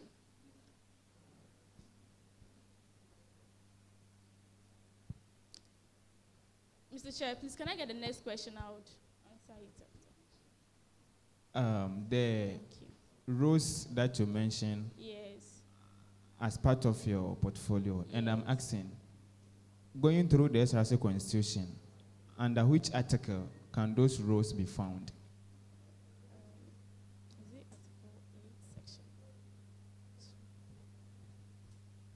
Article 8, section? Article 8, Article XIII, section 2. Are you sure? Are you sure? When was the last time you went through the SRC Constitution? Not long. When? Today. Today? Yes. And when was the first time? I think somewhere ending of last semester. So that means you went through the Constitution because of this portfolio? Yes. Wow. All right, so Ms. Mata, are you aware that the SRC PRO is supposed to be a member of the editorial committee? Yes, please. So can you help me outline those people that forms the editorial committee?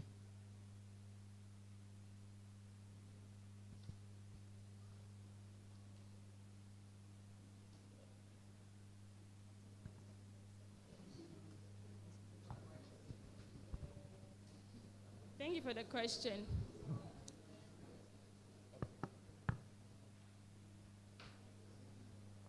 Okay, so, Mr. Chair, the PRO, the editor, the faculty advisor, the SRC president. I think that's all I can remember right now. The PRO, Yes. editor, Yes. and who? The SRC president, the faculty advisor, and that's all I can remember right now. Thank you. All right, so let's try that off. So can you outline a few of your policies? Okay, so thank you for the question, Mr. Chairman. One of my policy is transparent and timely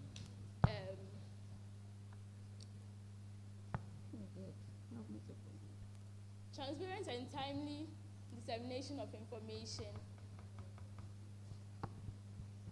Transparent and timely dissemination of information. Just I should mention one or I should? Few of them, few of your own policies. So, digital,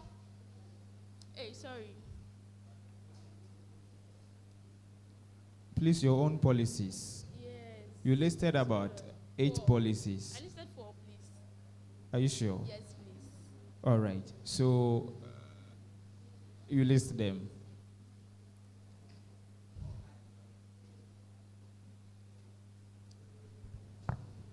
Thank you for the question, but Mr. Chair, can I come back to the question? Like, can I move to the next question and come No, back? please. Because No, please.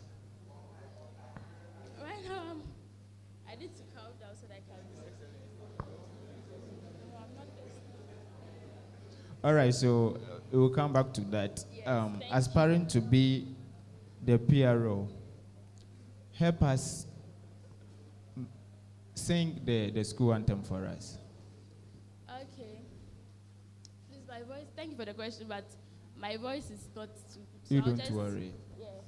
You are so dear. You give us balance living. Christ is so near.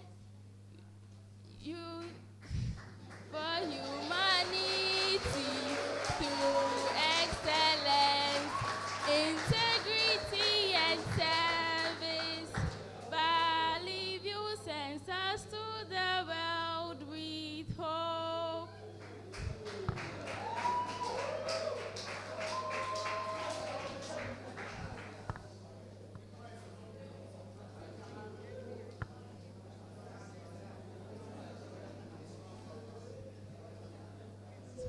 So, my last question for you, Miss Martha. Looking at your CV now,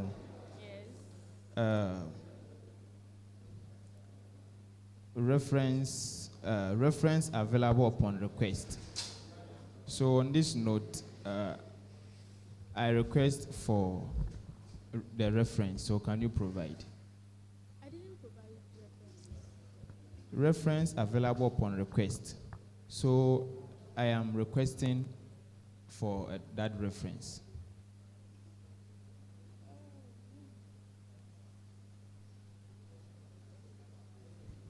Do I have to? So every CV we have a reference. You quote or cite some individuals that in case we need more information, we then reach on to them and then make those inquiries. And for your CV, you said reference available upon request. So may we know those individuals so that we can reach out to them? So thank you for the question. And then, Mr. Chair, you can contact Nyanye Ushering Services, Ushering Aid. And then I don't have a number offheaded, but her name is Miss Laurentia Nanaya Amwa. And then her sister, Miss Rosemont Tete. So if I get their I have their numbers, I don't have it offheaded, so I can provide them if given the chance to. All right, so my last question. When the nod is given,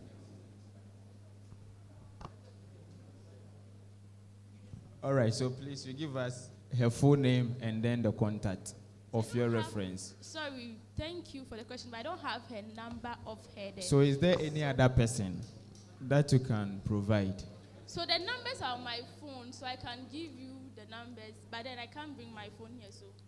All right, so panel members, with your lead, I asked her to go for her phone and then provide to this commission those references that she's talking about. Thank you so much. So please, don't delay.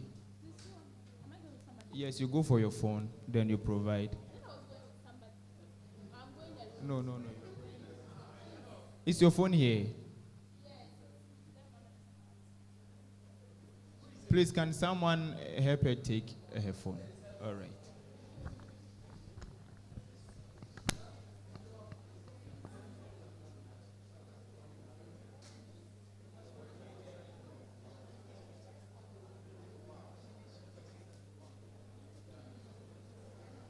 Hello. So, Miss Martha, as you wait for your phone,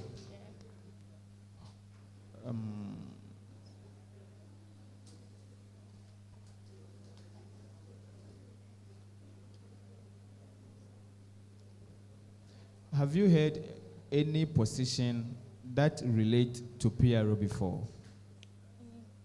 I haven't held the position. Thank you for the question, sorry. And then, Mr. Chair, I haven't held the position as the PRO, but then I've worked with them. You've worked? Yes. With who? With the person who held the position. As a PRO? I didn't work as the PRO, but I worked with the people who held the position. All right, so your phone is here, so you provide the references to the commission.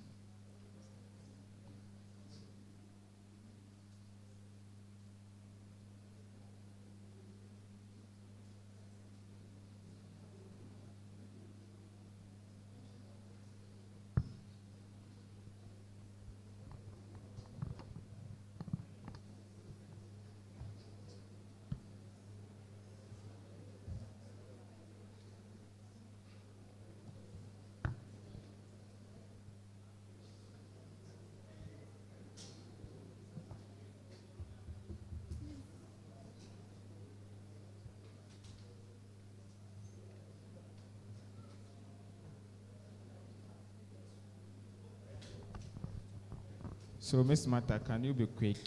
The number. Are you Number, all right? yes. So, kindly bring it to us. Okay, No, don't mention it. You bring it.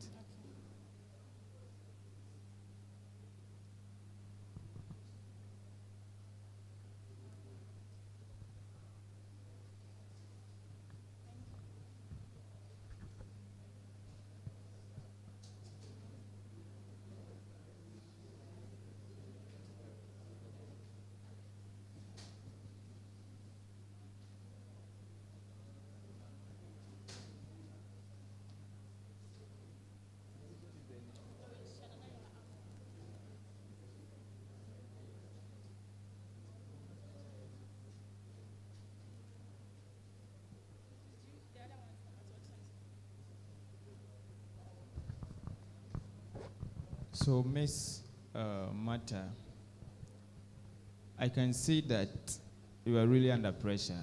Is that so? Yes. Please use the microphone. Yes, please. You are under pressure. But I'm okay now. All right, so my last question for you.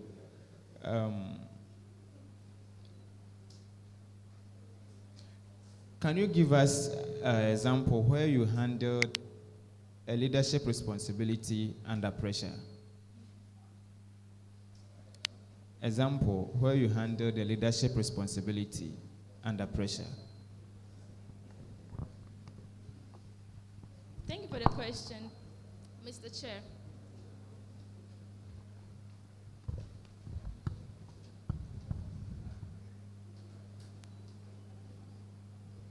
Could you please come again with the question? I'm trying to understand. I want you to give us example where you handled leadership responsibility under pressure. Where I handled leadership responsibility under pressure. Yes, please. I didn't. Sorry. You haven't. Yes, please. Hello? You haven't? All right, thank you very much. Thank you.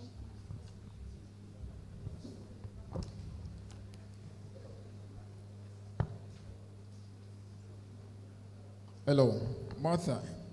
Hello, sir.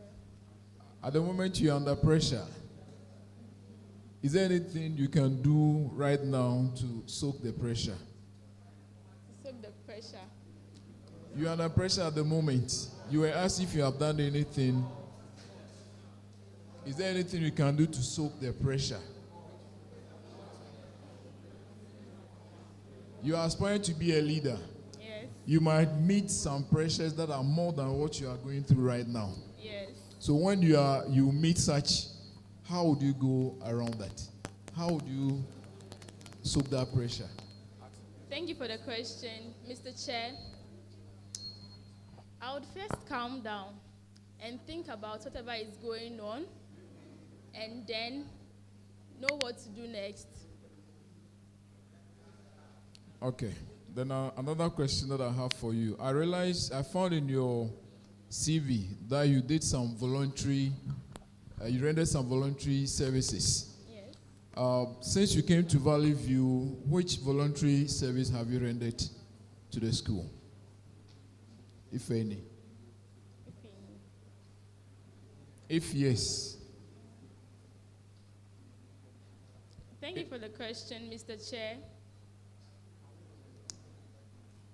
I haven't rendered any voluntary services yet on campus. Yes.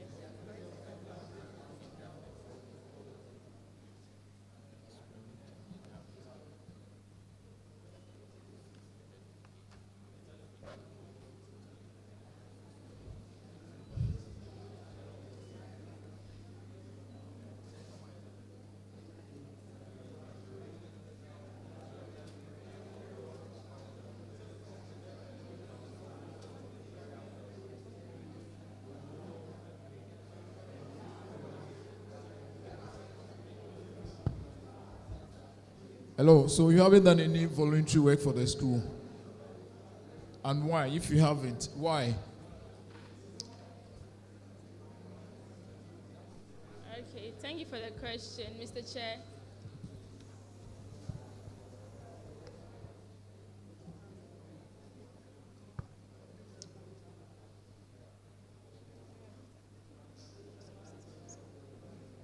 probably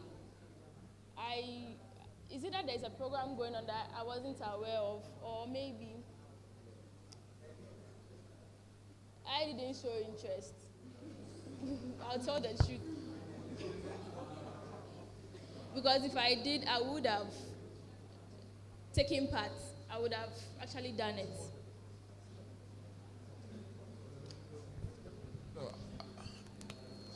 I still don't get you. I still don't get you. Is it that you haven't seen anything you can do for the school voluntarily, or how? I don't get you. Thank you for the question, Mr. Chair. Doing something for the school voluntarily, promoting the name of the school can be done voluntarily by me. I can promote the name of the school. Since I'm in the school, definitely I wouldn't say something bad about the school, because when I complete in level 400, I'm still going to hold the certificate. Whatever I do, the school is going to be part of me. So if there's something voluntary I can do, it's probably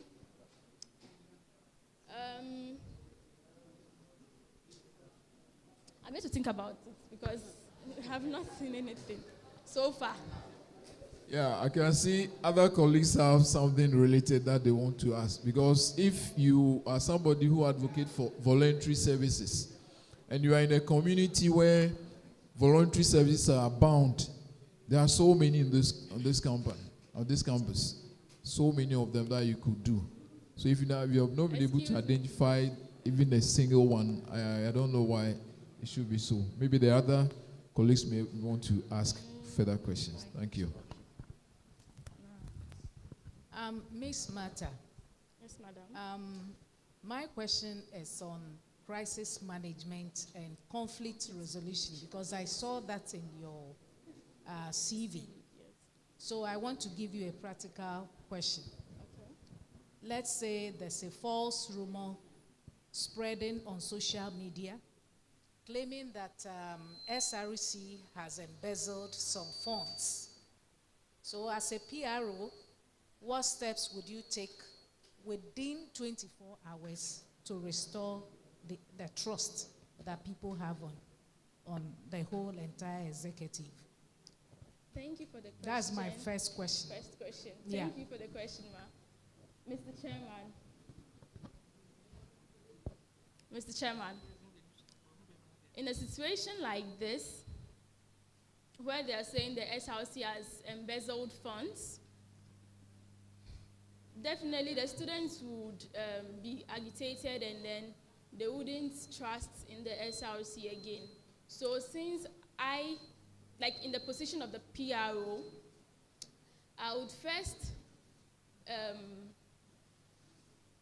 know what actually sends that information out.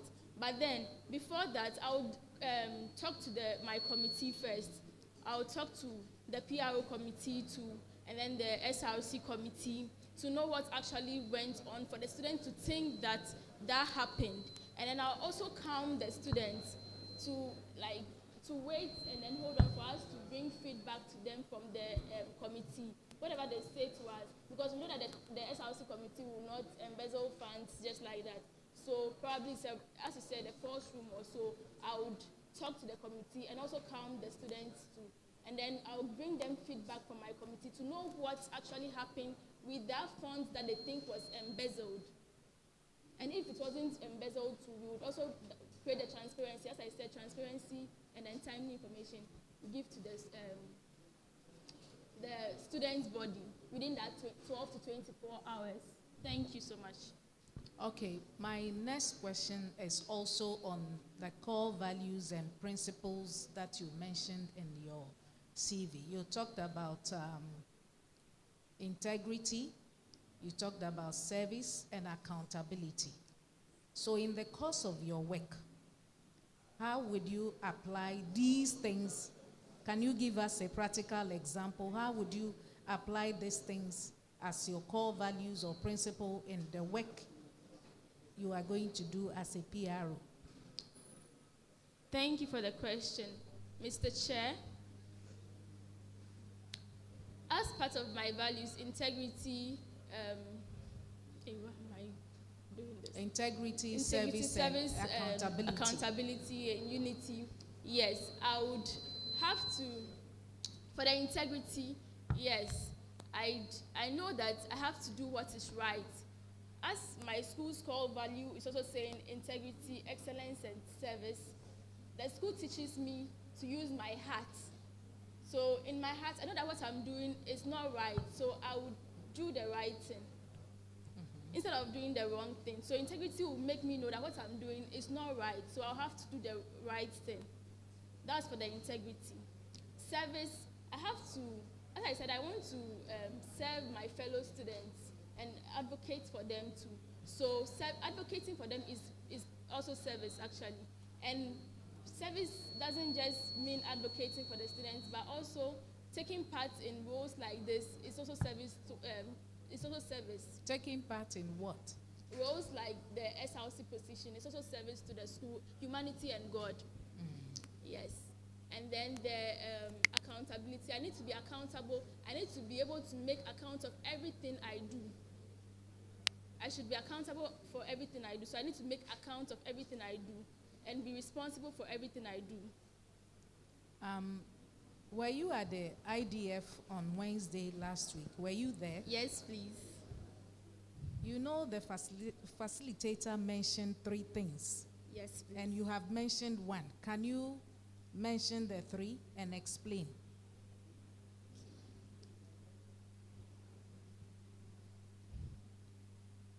Thank you for the question, Mr. Chair. Yes, I was at IDF on Wednesday, and what I carried away, what I picked was the core values of our institution, which is excellence, integrity, and service. So what the facilitator taught us was that the school teaches us how to use our head, excellence. So the school teaches us to be able to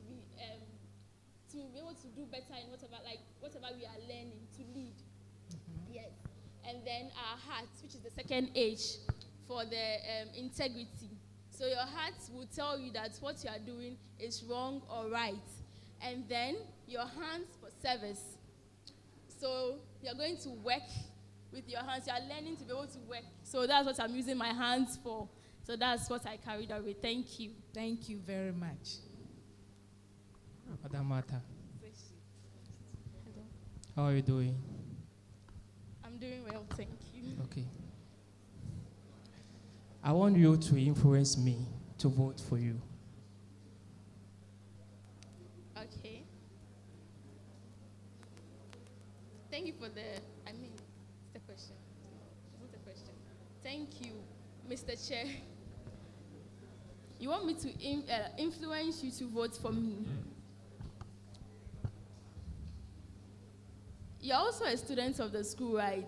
Sure. And you know things going on about information and all that. As a PR, I should be able to disseminate information, create more awareness on programs that the SRC is bringing up on board and all that. So, what I think I can do for you, what I know I can do for you, I know I can do for you, to be able to work on this information dissemination and creating awareness is, okay, first of all, the SRC committee will have to meet before decisions are taken for programs to take place, right? So I can make sure the informations come out on time, that's timely, and then I would have to let you people know why we are making those, bringing those programs on board, and then that's the transparency. You are influencing me. Yes, I'm influencing you. Okay, thank you. No offense. Do you think we will vote for you? Yes, please. Why? Because I know I can do the work, and I'm influencing you. Okay, thank you. Please, are you okay? Yeah, Are I'm you okay. influenced?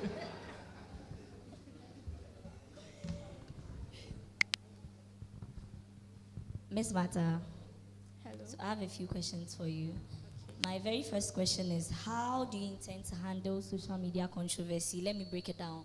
So an example is if you are to post on, let's say, TikTok, and then the public doesn't take it. By saying the public, I mean everybody on social media is trolling the school. What will you do about it? Thank you for the question, but please come again. My question is, how do you intend to handle social media controversy? Let me give you an example. So let's say you post something on TikTok. The public doesn't take it well, and the school is being trolled on social media. What will you do practically? Thank you for the question, Mr. Chair. Before anything is being posted on any of our media platforms, the SRC committee must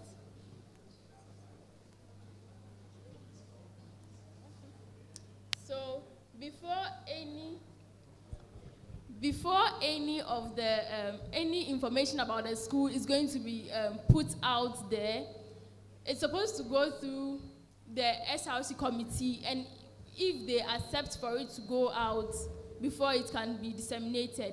And so I don't think the SRC would disseminate an information that will not sit well with them or with the school before disseminating it. And even if that happens, definitely there will be people online showing tantrums and all that. So if we would have to address it, we will address it. But if it doesn't really, if addressing it is not really necessary, because maybe what they are saying doesn't really, it's not really true, it's not true, or it's not really going to affect the school in any way, we just leave it there. So here lies the keys. Whatever it is they are doing is tarnishing the image of the school. So it is affecting us. How would you handle it? Thank you for the question, Mr. Chair. We would address that issue. We would address it because it is necessary. Like, we address the issue if it is necessary to be addressed, and if it doesn't really, if it doesn't really have any relevance to be addressed, we will leave it there. But if it's going to show down the image of the school, tarnish the image of the school, then we will have to address it and make people know that what they are saying is not true, and prove to them that it's not true. Thank you. Okay, let's move to the next question. What experiences and skills set you apart from your other candidates? So the other candidates, you're not the only one vying for the position. What experiences and skills do you have that sets you apart from the others? Thank you for the question, Mr. Chair. Okay, skills that set me apart from my, should I say opponents? No, not opponents. Okay, so I have public speaking skills. Sorry. Yes, please. Yes, please. I have public speaking skills, and then I also have integrity. Yes, to think about whatever I'm going to do. Yeah, and then I'm also accountable. Yes, please, very, very accountable. Thank you. Okay, so my next question is, I went through your profile and I saw effective participation in SRC activities to enhance campus life. How do you intend to do that practically?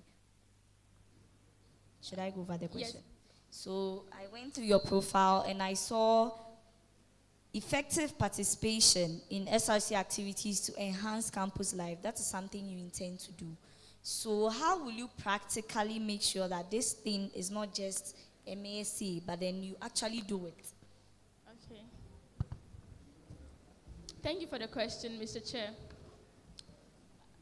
As part of my policies, yes, I said I was going to enhance transparent and timely information. You said? The mic. Please hold the mic like this and speak. Yes, so I said I was going to enhance transparent and timely dissemination of information. Yes, so I think that if we are able to give information to students' bodies on time before programs are held. For example, yesterday's program like this, some people had their own plans. So, and then the information was given to us, I think, at IDF on Wednesday. And somebody had their plans somewhere last week or before the semester, before February, because they knew what they were going to do on 14 February. And then you bring your program on 14 February. I don't think you should expect like a lot of people coming. So, but if you had said it on time, and then you made them aware that, oh, on 14 February, we'll be hosting this nice, beautiful program on campus for you people to like enjoy and all that. Definitely they'll know that, oh, 14, they have plans on campus before they even make their other plans. But for instance, me like this, I didn't even, it was at IDF that I knew, and then I didn't prepare for the program, but I had to show up anyways. And sometimes doing that is uncomfortable. It was uncomfortable for me though. Yes, I had to show up anyway. So I feel like giving them the information before the time for the program is going to enhance campus life because they would come. They will come for the program and then actually enjoy whatever the school is, the SRC is doing for them, actually. And then also, like the breast cancer awareness, like this, probably, maybe we have usually it's in October. So somewhere in September, ending September or middle of September, and then you know that there's going to be a program held by the SRC for breast cancer awareness and all that. You let them know before the time so that they can also participate and then enjoy campus life. Because the SRC is also here to make students enjoy campus life, actually. Thank you. You're welcome. So the next question, it's a follow-up question to what you said. Okay. So the very first follow-up question, you post maybe 2 months prior to the program, and you still don't get students showing up for the program. What will you do differently when you have to advertise or promote your next program? What are you going to do differently to ensure that students are going to show up? And secondly, no, you answer this question first, then I give you the follow-up question. Okay, thank you for the question, Mr. Chair. As I said, you need to give the information like prior to time, like for some time before the program, actually. So if you send the flyers maybe somewhere middle of September, Martha, not to cut you short. Okay. I'm trying to say that you have done that. You have shared the flyers, you've done the promotion. Let's say 2 months prior to the program, and you still didn't get the numbers. So what are you going to do differently to promote the next program to ensure that people turn out? Okay. Do you get my question? Yes. Okay. Thank you for the question. Okay, so then it means there's something that happened in the first program. Did you seek the students' feedback? One of the feedbacks is not showing up. If you didn't show up for the program, then it means we were not interested in the program. That's why we didn't show up. So, like, you have to communicate with them to know the programs to bring on board. You have to know the programs to bring on board. Student-friendly, and then it should also be, it shouldn't be something against the core values of our school, I mean the principles of our school, but it should be student-friendly, you see. Okay, so my very last question. How do you practically plan to ensure that students join our various groups, follow our various social media platforms, and engage on our posts? Because that is like one of the issues we are facing at the moment. So what do you intend to do to?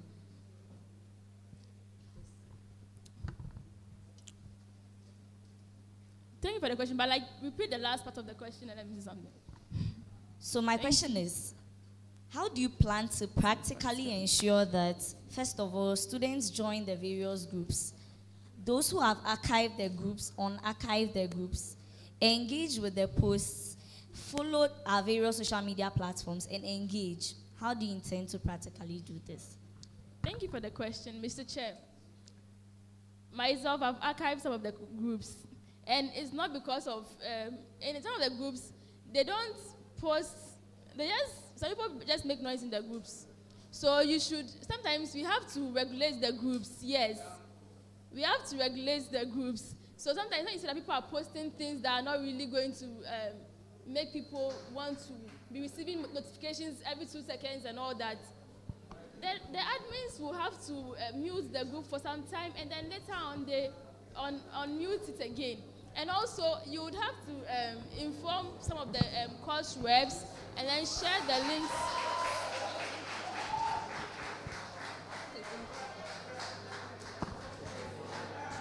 Can I continue? Can I continue? All right. Thank you. Please, I would want you to make your answers very, very brief for me. Okay. Which of the groups have you archived? Unless I check. Unless you check. Yes. All right. I'm aware you have an experience in the PRO work. Yes. Am I correct? That's fine. So the dressing of Valley View University is concerning as we speak, and it has belittled the bargaining power the SRC has in front of administration. And so we want to make sure our students are dressing appropriately on campus. In 2 minutes, address the issue as though you are addressing the student's body. You want to, basically, the principle is, I want you guys to dress properly on campus. Now, talk to us. You are in play. Okay. Thank you for the question. I mean, thank you for the opportunity. But then, so,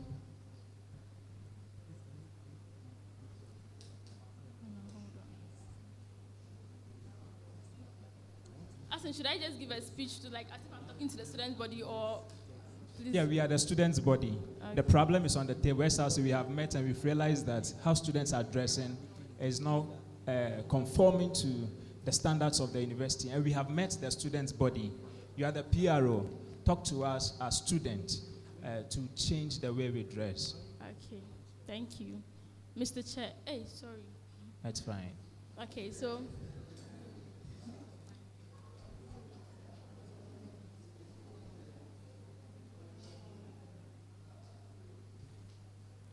it has come to the notice of our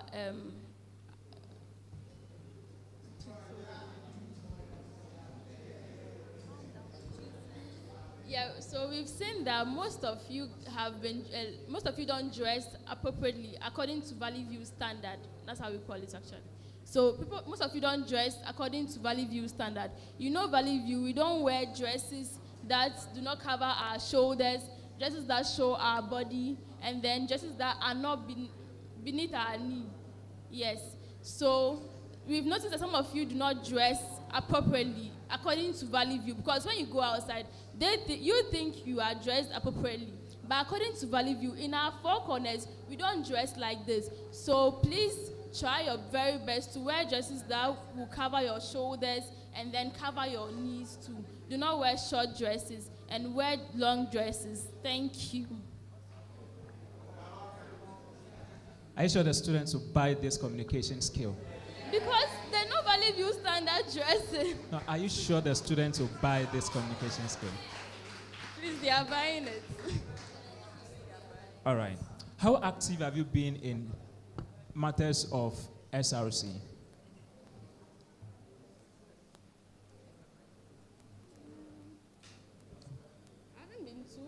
Sorry. Thank you for the question, Mr. Chair. I haven't been too active, but then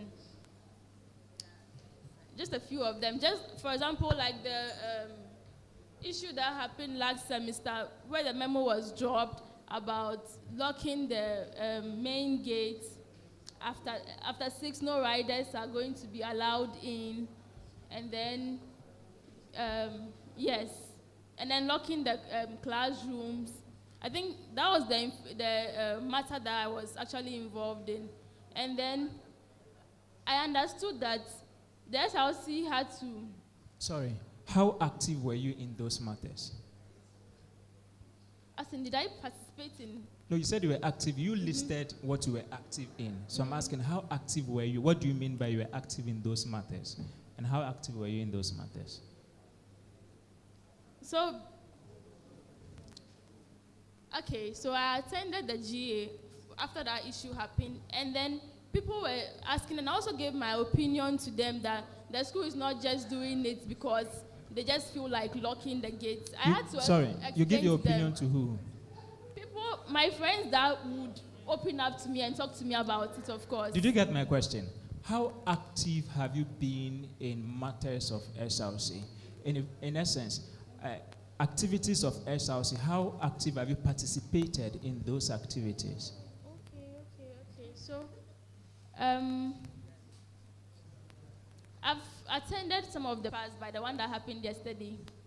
So, I just passed by.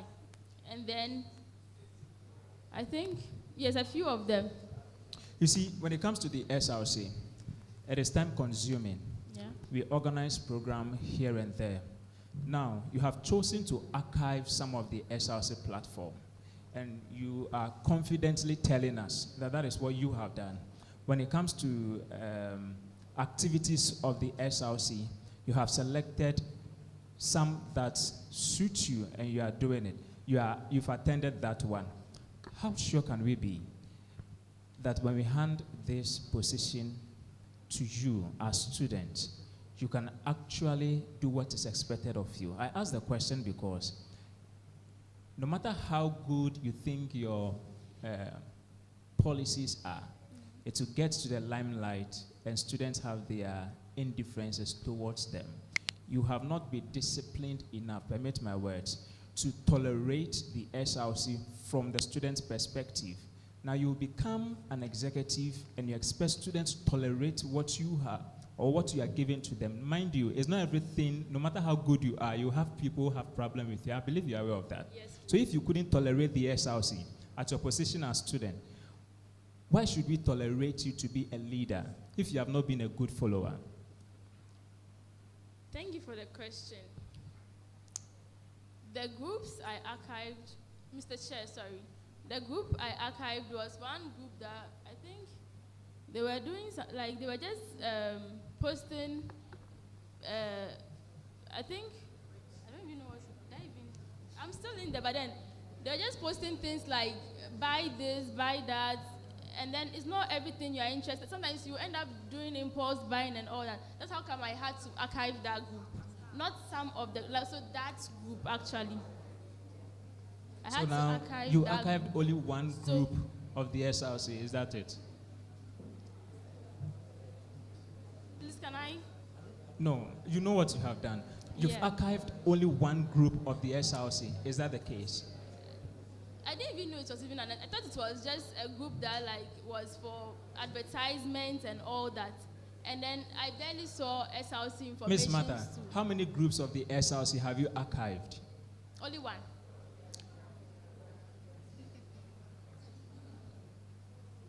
Because they were doing advertisements in the group, and I don't have the money to buy what they're advertising, like hair dryers and all that. I don't have the money to buy, so. Miss Martha, you know why? I'll be influenced to buy. I understand. You know why this is concerning, especially related to your portfolio that you have come for? Yes. You know why I have to be doing this, right? Yes, please. Because basically, your working tool is those groups. And you coming for the position have archived the groups. What do you expect the student to do as the PRO when you have archived the groups? I don't know whether you get where I'm coming from. Thank you for the, thank you. Mr. Chair, a group, yes, because they were advertising products. So what do you intend to do in terms, now that group, you don't like it as the PRO. Are you going to lock it? It's not like I don't like it, because even if I need something from that group, I still go through and scroll through. Because definitely, I know it's for advertisement, so if you need something and then you feel like there's somebody that can get it for you on campus, it doesn't mean that we don't go to those groups. We go there. Ms. Martha. So if you archive somebody's message, it doesn't mean It's that okay. sometimes you don't It's go okay. to the person's message. You go there. It's okay. Yes. It's okay. Yeah. So the last thing, how does the PRO, what is the channel of communication before a final flyer reaches the student?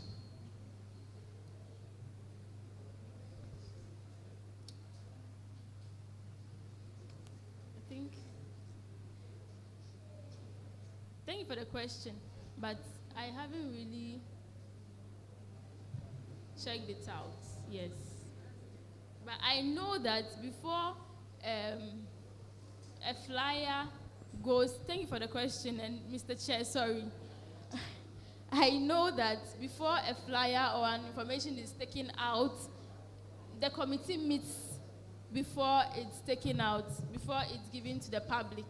What committee? The SRC committee. And then I know that the editorial committee too sees the message and then, or the flyer, and sees if it is student friendly or it's friendly to the public before we send it in. So if the information is not going to be friendly to the student's body, definitely I don't think they'll send it in. But if, okay, there is something to. Should I take your response as being constitutional, or you assume that is how it's done? Thank you for the question, but I assume. You assume. Because, yes, I haven't. So is it okay to say you don't know much about the portfolio you are vying for? Thank you for the question, Mr. Chair. I don't know everything about what I'm going for, but I know what I want. I have to know. Yes, you have, because you don't know everything that you're going to. Definitely, some issues are that you even go and face, and you never thought you were going to face it. So we are not talking about I'm problems. open to learning too. So I'm open to Ms. learning. Martha, yes. We are talking about, as PRO, you are supposed to share flyer to the student. Yes. What are the procedures before the flyer gets to the SRC platform? This is not when an issue happens. That is the basis of your work. So you don't know much about your portfolio. Is that the case? I don't know everything about the portfolio, but I know some. I know what I know. Can you please remove your hand from... Sorry.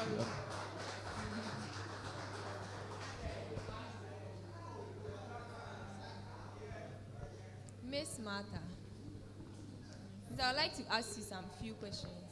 Okay. So first question, what do you consider as your weakness in relation to your portfolio? Do you want me to go over? What do you consider as your weakness in relation to your portfolio?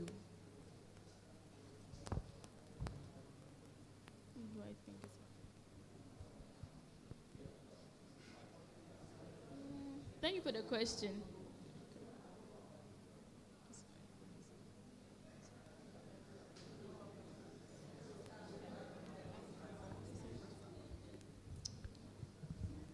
I don't think I have taken note of it yet. What about your strengths? My strength.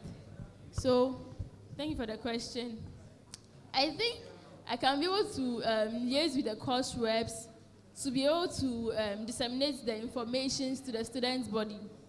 I can be able to liaise with the various departmental PROs to be able to disseminate the information to their various departmental groups, so that they can get to the because my course rep does something like this, that he gives the information to us in the class, so that you wouldn't say that you were not there when the information was given. So I think that's what I can also help with. All right, the last question. Now, how well can you evaluate communication effectiveness?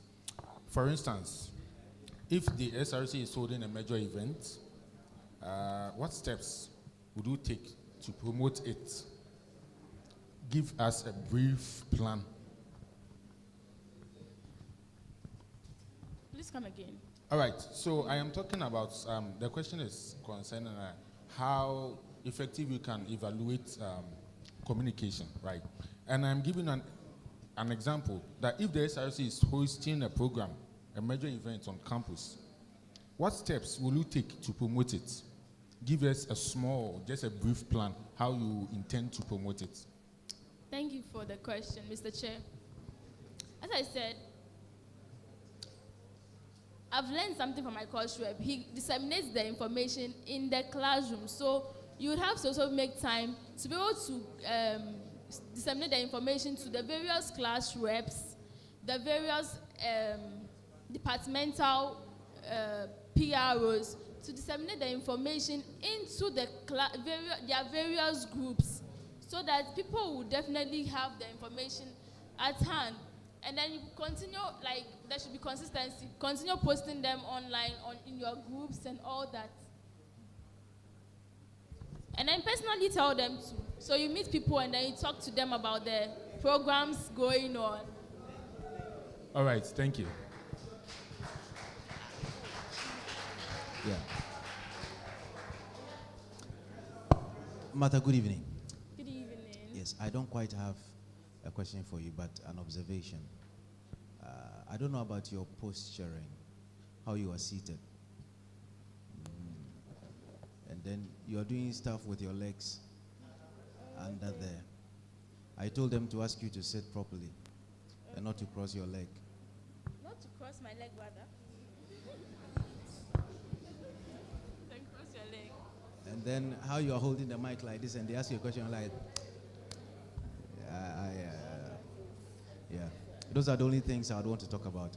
I think you should work on those. Thank you so much. Hello? All right, so there is a point of information. Please kindly come forward.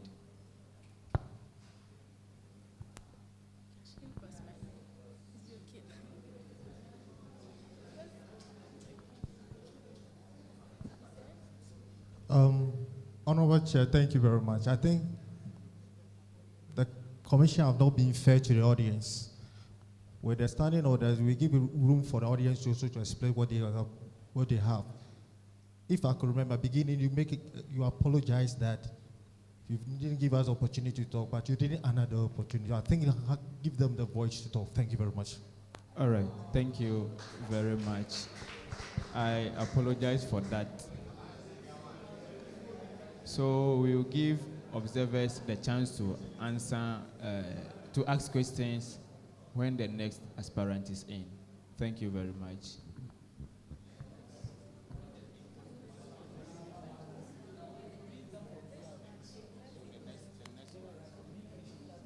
So, Ms. Mata,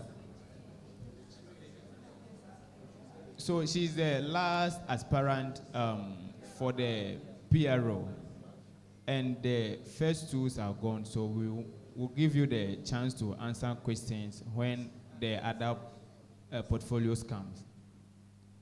Please, are we good to go? All right.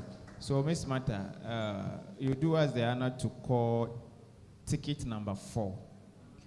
So you are duly discharged. Thank you. You are welcome. Please, we go with your items. Yes.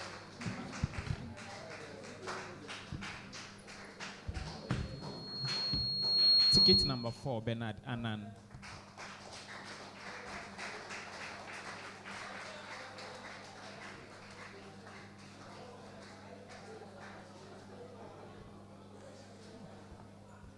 So, Honorable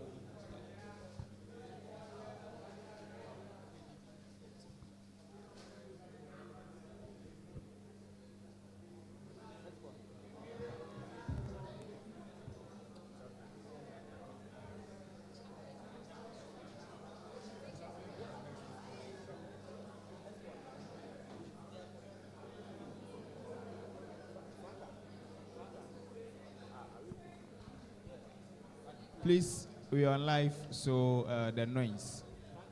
We are streaming live.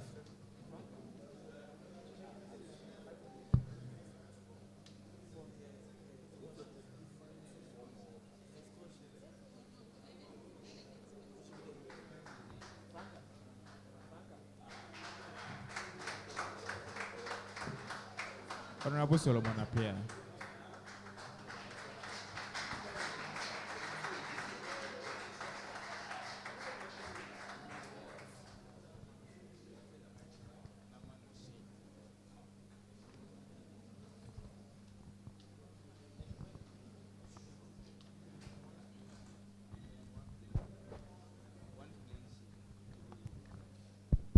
Pastor Bernard, you're welcome. Thank you. Kindly raise the Bible with your right hand. And you take this oath with me. So after the I, where the dot is, you put your name there. All right, so we go together. I, Bernard Annan, a.k.a. Father Bernard, swear that by the Almighty God, that the evidence I shall give before this committee, touching the matters in issue, shall be the truth, the whole truth, and nothing but the truth. So help me God. Thank you. You may have your seat. Please have your seat.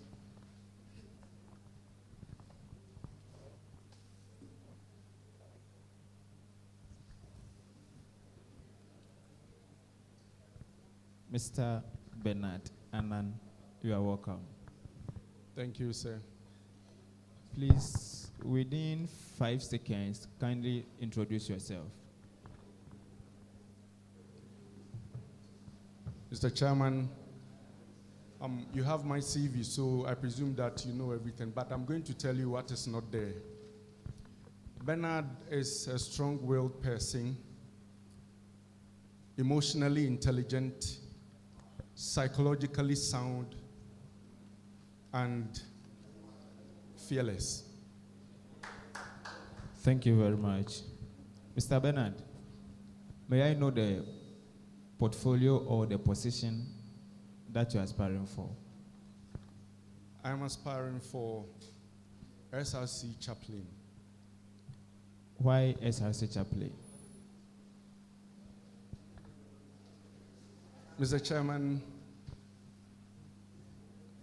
I was created and ordained to be a chaplain, and so I am training to become a chaplain or a pastor.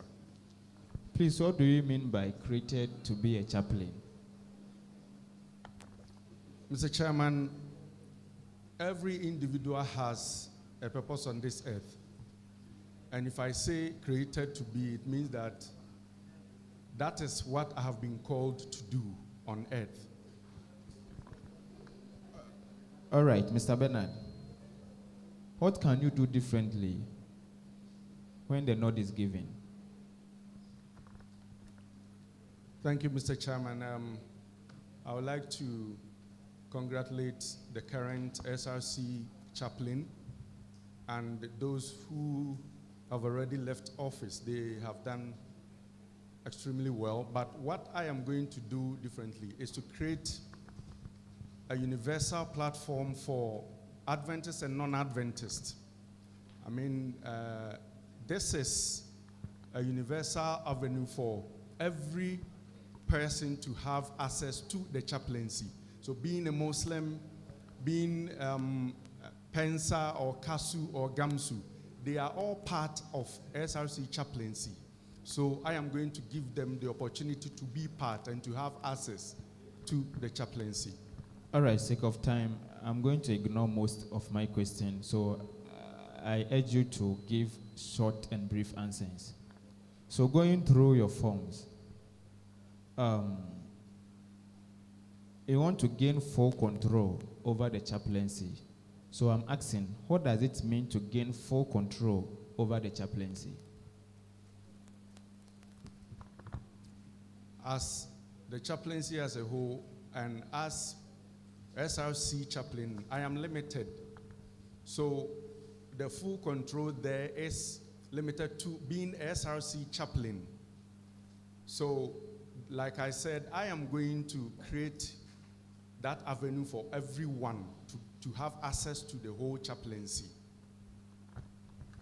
All right. I can also see that you want to redefine chaplaincy. So what does it take to redefine chaplaincy?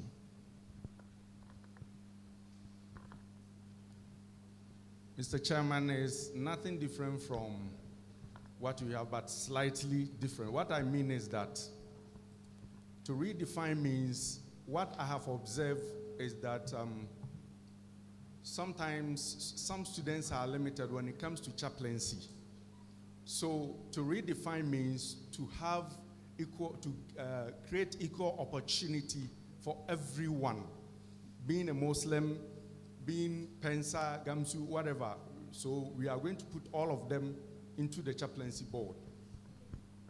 So my last 3 questions for you. Please, did you prepare your CV yourself? Mr. Chairman, yes. All right. So going through your CV, work history comes before your academic background. Why? Because I am still in business, and to be able to be successful in whatever I'm doing here, business comes. That is where I used to pay my fees, everything. So I brought that first so that the academic ones will follow, because I'm still doing business and I'm still schooling. All right. So looking at your CV, reference will be furnished upon request.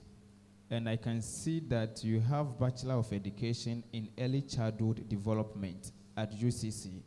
Can you provide this noble committee with a reference? Mr. Chairman, yes. All right, you can do so. With your permission, I'll get my phone. If you have someone here, the person can get it. All right. So someone is getting it for you. Okay. So whilst they are getting the phone, we proceed to my last question. On your CV, we have something called MTN Community Shop, Cora Gardens. Can you throw more light on that? When I got admission, I went to Medina to swap my phone, my SIM. So I realized that we didn't have any on the stretch, and it creates a lot of problems for people on campus. So out of that, I created that. I contacted MTN. They did the background check. They gave me the access to create that business here for students and everyone to have access. And also MTN, Telecel, sorry. So they gave me the training and everything. I also realized that DHL too, we don't have it on this stretch. And I know Valley View do a lot of postings. So I decided to create that to limit the risk and everything for students and for faculty and staff. So do you own those shops? Mr. Chairman, yes. Can you prove to us? Yes, I can prove to you, but the documents are in the office at the moment.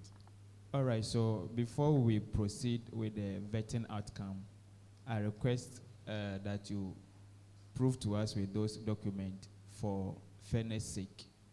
So before you furnish us with the reference, please, have you taken pastoral counseling? Yes, please. May I know your grade? I have B+. B+. And A in chaplaincy. All right, so looking at our constitution, you only qualified for this position when you have successfully completed 4 semesters. But looking at your scholastic, I can see summer school on your scholastic. So does that makes you to qualify for this position? Thank you, Mr. Chairman. I've already completed the required semesters. So the summer you see there is a backup year. All right, so I believe you've read the SRC Constitution. Yes, please. So may I know the qualification, the CGPA qualification for chaplain? It's, Mr. Chairman, it's 3.0. So do you have that 3.0? On record, it's not on it, but it's yet to be corrected. How? Because there are some courses that are to be corrected. I have already spoken to the lecturers and they have assured to correct it. One has been corrected, but other 2 has not been corrected yet. And some other courses have not been uploaded yet. So assuming those errors, the lecturers are able to correct those errors, are you sure that when you get A, you'll be able to meet the CGPA requirement? I'm very sure, Mr. Chairman. All right. So you provide the reference for us. Oh, thank you.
All right, thank you.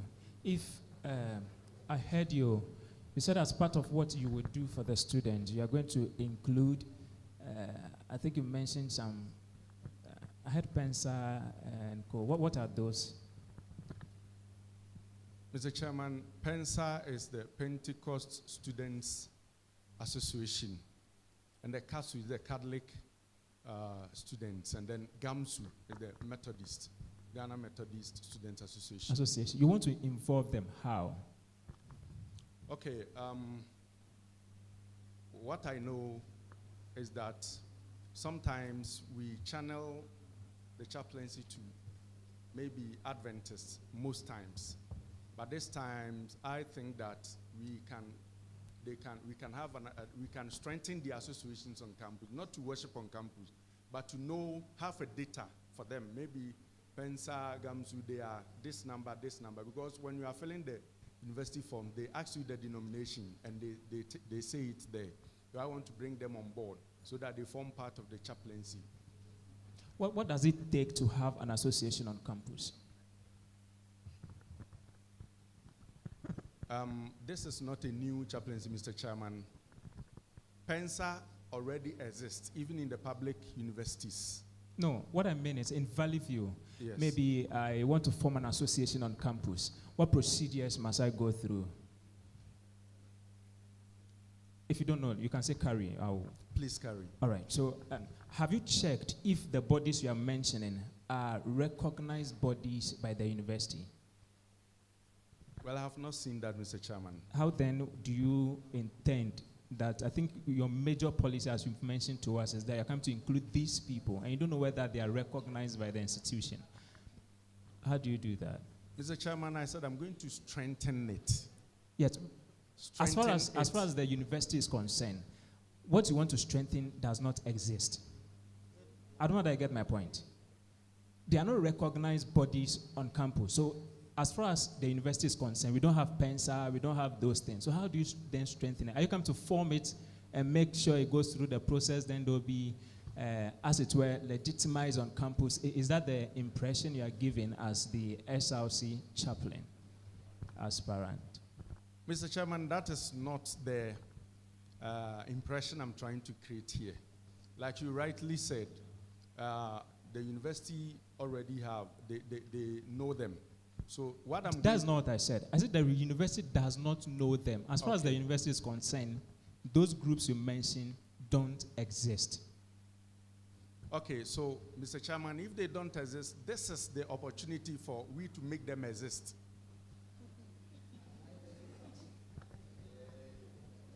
Do you understand your role as the SRC chaplain?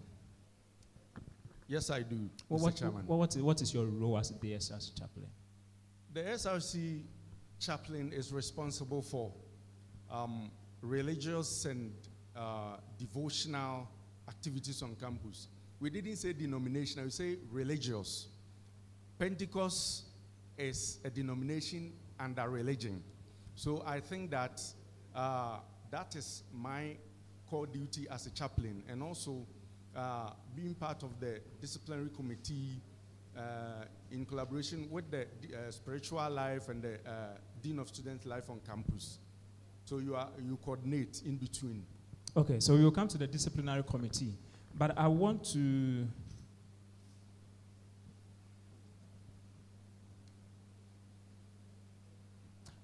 When you say disciplinary committee, which disciplinary committee? Well, what do you mean by disciplinary committee? Well, Mr. Chairman, by the constitution I read, they didn't state which kind of disciplinary committee, but every school has a disciplinary committee. So that has got to do with the Dean of Student Life and then the Dean of Spiritual Life.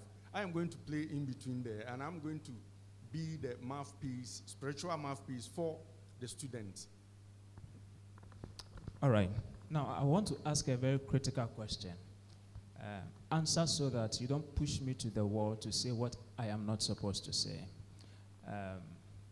You will be part of the disciplinary committee of the university.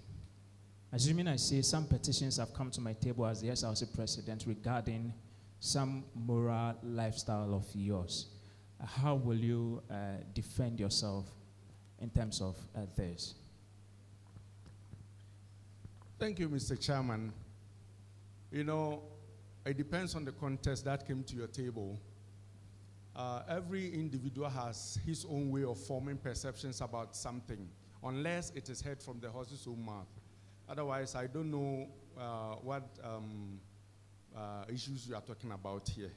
Okay, so as far as you are concerned, when it comes to moral issues and anything that, you know, according to the Constitution, morality, when I say morality, things that does not stand with the Valley View University, how do you call it, philosophy, such people cannot be in power, as it were. So as far as you are concerned, you are telling the House that when we go through the petition, whatsoever it is, you will not be found guilty. I want to have that on record before we proceed. There are things I cannot mention here, and I don't intend to do so. I just want that on record. The Bible says, when I was a child, I spoke like a child. And now I am old, I put away the childish things, and I proceed as an adult. What do you mean by that? How does that answer my question? You are saying that, Mr. Chairman, some critical issues have come to your table. So I want to say that even if I was found in that, we believe in the holistic education that Valley View is giving. So I'm being transformed by the holistic education we are talking about here. Do you mean to say you have repented if it is true? Is that the impression you are giving? Mr. Chairman, I am a human. I am not an angel. So whatever it is, somebody may have something to say about me. All right, thank you.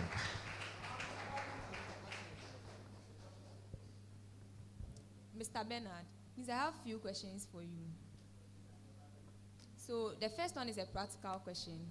Some students complain that they are being pressured to attend chapel or church activities. So how do you encourage participation without coercion? Thank you, Mr. Chair. I think that under the cross, we walk on level ground. So we should not impose anything on anybody, but rather making the person understand the purpose of attending that program will inform them, because we are talking about university students. They understand come, they understand go. So we have to make them understand the purpose and the reason for attending that program. I don't think it will be under coercion. So the question is, how do you encourage them? By, first of all, no program happen just like that. We have information about the program. And so we need to market it, promote it in a way that will be attractive to the student to attend. Otherwise, you cannot force somebody to church, but we have to make them understand. That is why I said, so what I am going to do is to promote it in a way that will be attractive in the sight of the student to attend. Okay, that's fine. The last question is concerning your CV. You talked about my commitment. I don't know if you can elaborate on it. Please, my commitment as a state, can you please say, you say my commitment, I don't know what it has, what Yeah, is? it's part of your CV here. So I don't know. That's what it says. His key initiatives. Okay, under your key initiatives. Okay. Yes. Okay, so my commitment as a human being before a chaplain, you know, I believe in humanity. My commitment is to help them achieve their psychological needs. You know, sometimes being a college student, people will have the confidence to confide in you than to go to any superior. So my commitment is to lead them to the rightful or resourceful people who can psych them, because as a chaplain, I'm limited. As I said, I am not, it's not in my capacity to give the full clinical psychology or clinical counseling or something. Mr. Bernard, please, you own your CV? Because I'm seeing a different thing here. Yes, the CV is mine, Mr. Chairman. So should I read whatever that I'm having here for you? You may proceed if you so wish, Mr. Chairman. Okay. So the first one is transparency and accountability in managing funds and programs. The second one, collaboration with student organization and community partners to maximize impact. And the last one is empowering students to become agents of change and service of God. Servants of God, sorry. Mr. Chairman, that is why I rightly said that it is not in my capacity to hold anything in my hand, but to lead them. So leading means empowering. Leading means, you know, helping them come up of issues. Okay. Sir Bernard, I want to ask if your personal life reflects the position you are going for. And if yes, list few values which qualifies you for this position. And also, if you claim so, would you say if I should call one person here to attest to the fact that your personal life qualifies you for this, the person would say yes or no? Thank you, Mr. Chairman. Like I said, so far as we live in a human community, people may have bad perceptions about me. Not because I have offended them, but because maybe they have heard what people are saying. And some also have a positive something about me, and that is normal. So if you call somebody and the person is positive, I accept it. If it's negative, I accept it, because we live in human community. All right, I'm going to ask you an ethical question. A student confesses to you that they are involved in an inappropriate relationship with a staff member. Ethically, what's your first step, and how do you intend to protect such a student, his integrity? Thank you, Mr. Chairman. I think that as a chaplain, I need to manage information very well. I don't have to transfer information from here to there. So the first call is to keep sharp, not to judge the person, but to also guide the person into talking to the right people. That is why we have the Dean of Spiritual Life. So the first point of call is to making sure that I don't share it with anybody. Number two is to not to judge the person, but to encourage the person to come up with the issues and then refer the person to the person in charge of that.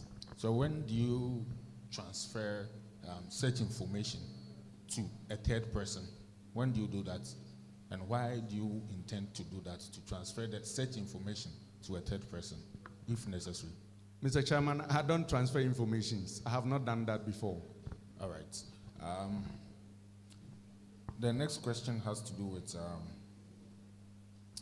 a student comes to you and asks of a favor, that he realized that you are very close to a lecturer, and you such a student is failing for a course which the lecturer teaches, and he asks you to, put in words for him so that he will not fail for that course. Where do you stand in such field? Are you going to help? Why? If not, why? That is where excellence, integrity, and service come in here. It is better to make the person understand that it is better to fail with integrity than to pass with fabricated grades. Because Valley View does not encourage that. And I don't think any of the lecturers here will do that. We believe in integrity and excellence. All right, so my third question. Should if you see anything immoral happening, sorry to say, at the administration level, how do you go about it? Please come again with the question, Mr. Chairman. The question is simple. For instance, you've realized something immoral about the administration or something negative about the administration, student administration, or let's say the entire administration of the school. How do you go about it? Give us a short plan how you intend to go about it. Mr. Chairman, this is where coordination and collaboration come in. We need to, I need to prompt the SRC president about it or the secretary about it, and then maybe we call for an urgent or emergency meeting. Then we address the issue. As if it is not in our powers, the SRC president will carry it. If it is in my powers, I would have to coordinate with the chaplaincy for that. But if it is not in my powers, then I'll prompt the SRC president for it. How well do you know the SRC?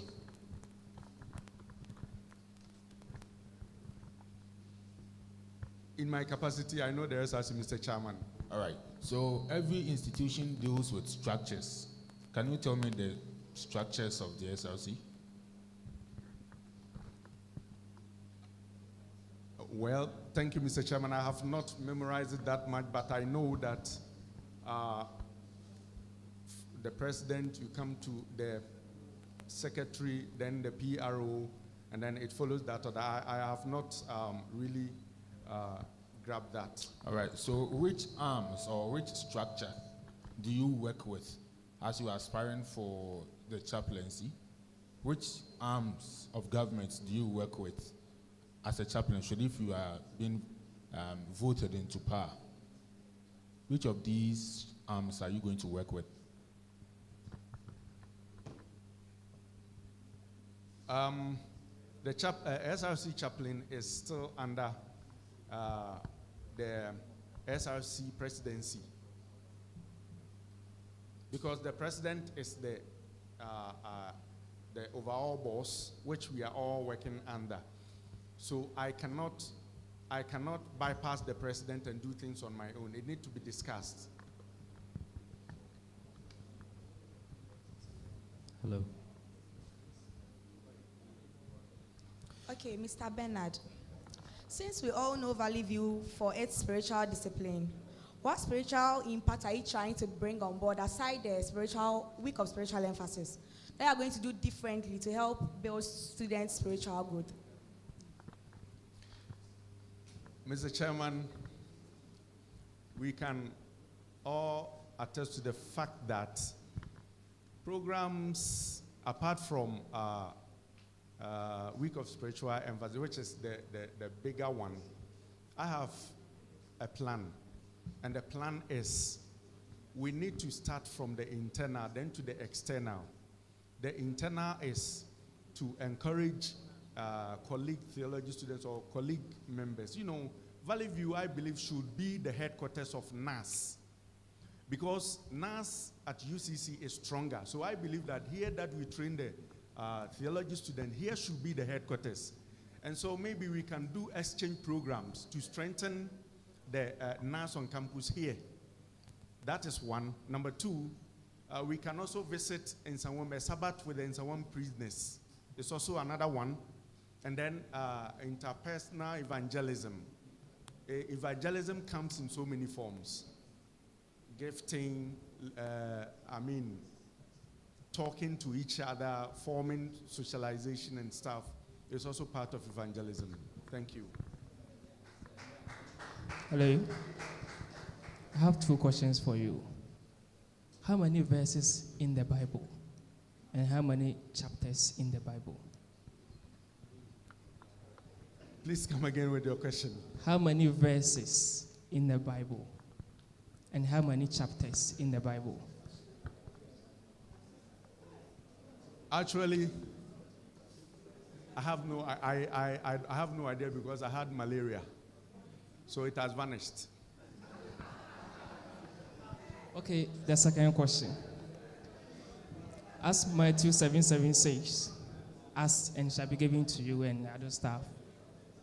I'm a student, and you preach to me that I should obey what the Bible says. So I learn, I do everything that I'm supposed to do, but unfortunately I failed my exam. How are you going to influence me to believe what the Bible says?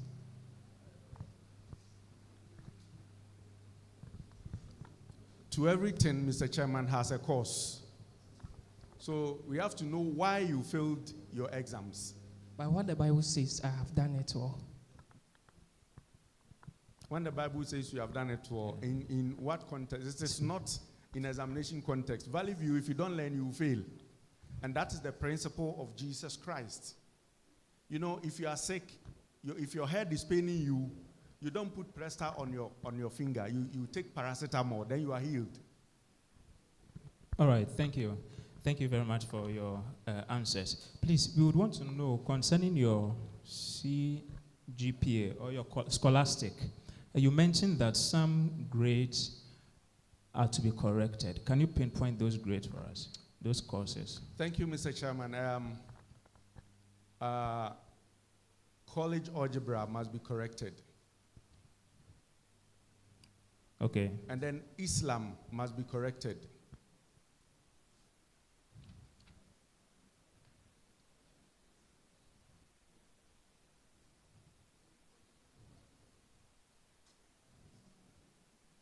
Islam, yeah, I see Islam.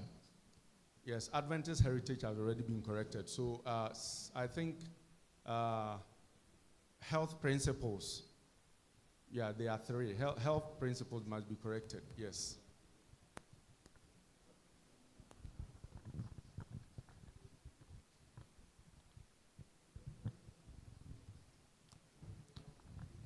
Okay, so the lecturers of these courses have confirmed that they are supposed to be changed. Is that correct? Yes, I've spoken to them, Mr. Chairman. All right. I think, algebra, you did it first semester. Why is it that up to now it has not been corrected, these ones? I think they are current. Is it possible you provide us a written document from these lecturers to give us the actual grade? We don't, maybe the high school, even when we go for the original, we will still have what we have here. So let those lecturers consent to the fact that this is wrong and the right grade is this. Then we'll see if our calculations will be corrected, because we are really finding some stuff difficult here. Okay, Mr. Chairman, after this session, maybe tomorrow I'll talk to them. I think one lecturer is around. So last week I spoke to him and he said it will be correct. I should still see him. You know how the system works on Valley View. You know, 2024 I was out of school, and when I came, the system has popped out fees. So everything is possible. When easy, with your permission, can we give? Will it be fair to give you up to Tuesday to provide us documents? We are not saying they should correct it on the high school. Yeah. Let the lecturers consent that these are mistakes and your actual grades are this. Then we will do our calculations per what we have, and then that will be. Is that fair? Very well, Mr. Up to Chairman. Tuesday. Very well, Mr. The Chair, am I? All right. So permission granted. Mr. Bernard, due to this, we will bring your vetting to a close. so that we can do further inquiries. So if the needs arises that you come back again, we will reach out to you. So you are duly discharged. Thank you. So please, we do us the honor to call ticket number 5, Oti Clinton. Oti. Please, due to some documentary errors, he's discharged for now until we are done with our inquiry. So forgive us for not allowing you to ask questions. But the next aspirant, you will do so. All right. So ticket number 5, Oti Clinton. So please, to our very noble panels, because of time, we all are entitled to 3 questions each. To our noble panel, so we're entitled to 3 questions each. So the moment you pass on the microphone, you are done with your question. Thank you.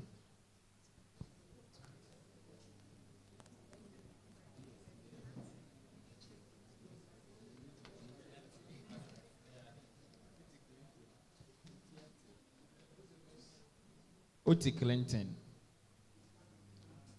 ticket number 5.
Master Oti, welcome.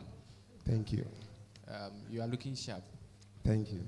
All right, so you take this oath with me. You raise the Bible with your right hand, and then you repeat after me. So where, after the I, there is some dots. You put your name there, okay, and then you continue. I, Oti Clinton Duku, affirms by the Almighty God, affirm by the Almighty God, that the evidence I shall give before this committee, that the evidence I shall give before this committee, touching the matter in issue, touching the matter in issue, shall be the truth, shall be the truth, the whole truth, the whole truth, and nothing but the truth, and nothing but the truth. So help me God. So help me God. Thank you. Thank you, sir. You may have your seat. Please go with the microphone.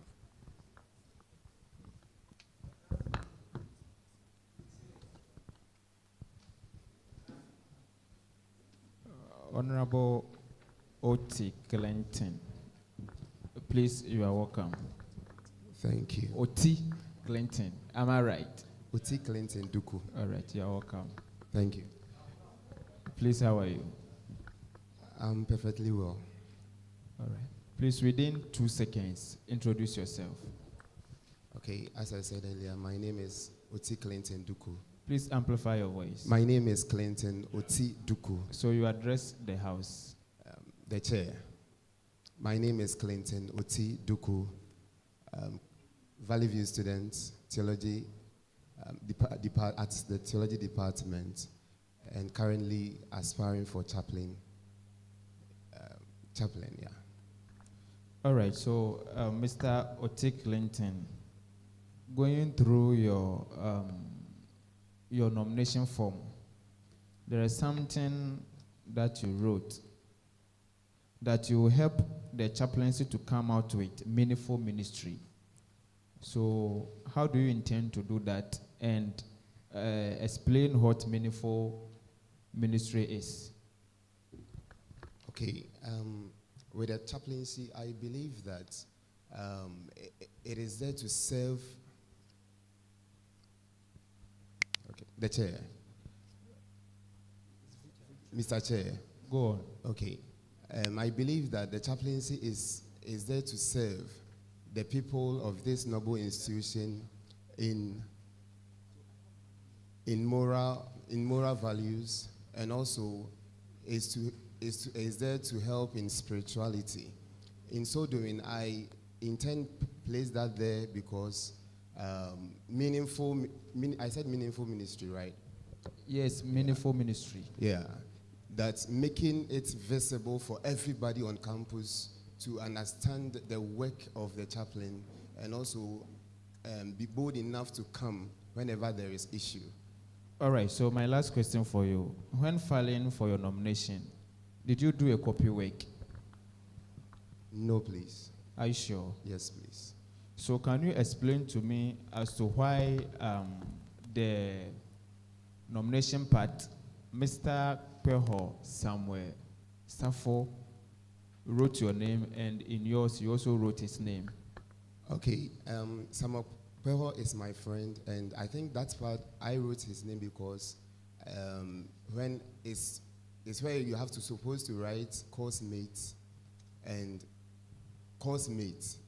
the person have to sign, and it's also my course mate, and I think that's why I went to him to do that. All right, a follow-up. Okay. On a scale of 1 to 5, how truthful are you? I would say 4.5. 4.5? Yes. All right, so looking at a nomination form, someone is supposed to nominate you, not you writing the name of the person. So are you truthful? Please, can you help me understand the So question? looking at a nomination form, we have a section that somebody is supposed to nominate you. You are not supposed to nominate the person for your own self, but rather the person is supposed to nominate you.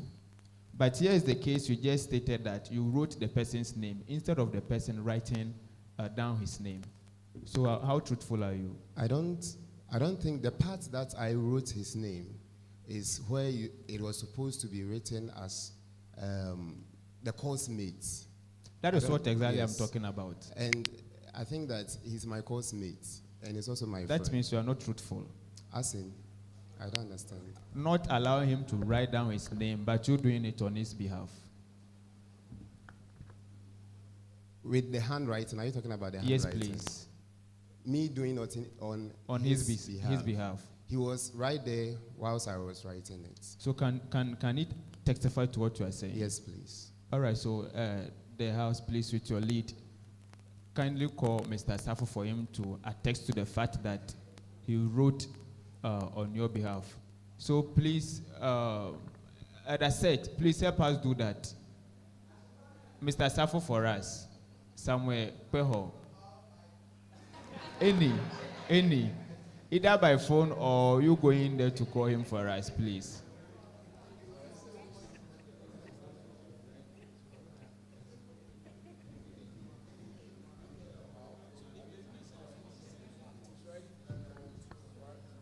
Please, can I, Mr. Chair, please, can I proceed with No, an please. issue? Kindly hold on. Okay. All right, please, bring it. Switch off.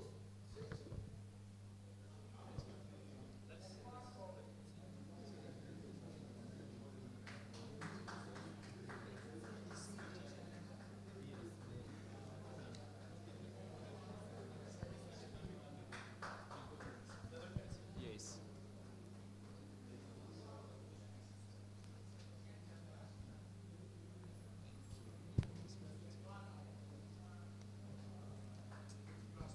So, Mr. Clinton, since you wrote his own name, I guess you signed for him. No, please. Hello. Please go on. Okay. Mr. Chair. Please go on. With this, I thought the one with the handwriting with the uniformity. That's why the thing was written by one person, not because I did it for him and signed for him.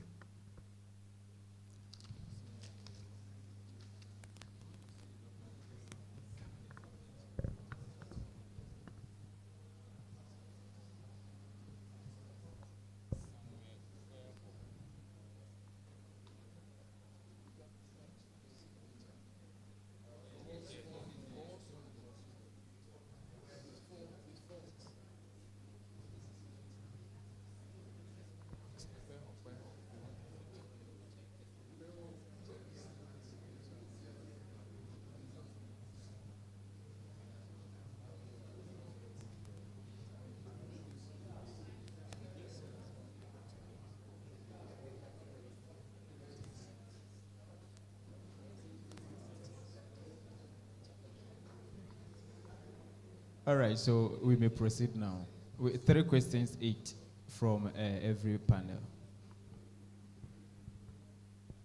Mr. Clinton, I have a question for you. What does being a chaplain mean to you? The chair, thank you very much.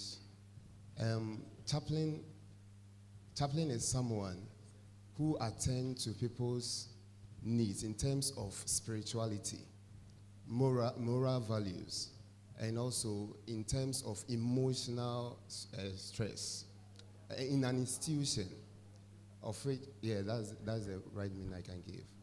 Okay, so how do you intend to do this? Okay, thank you, Mr. Chair. Mr. Chair, this is by connecting to the students. That's how I intend in doing that.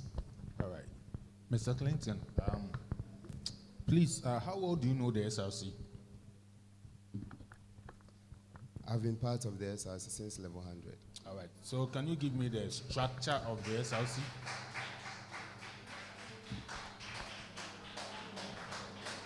Or should I break the question down? Yes, please. All right. You see, in Ghana, when you come to the government system of Ghana, we have the 3 arms, right?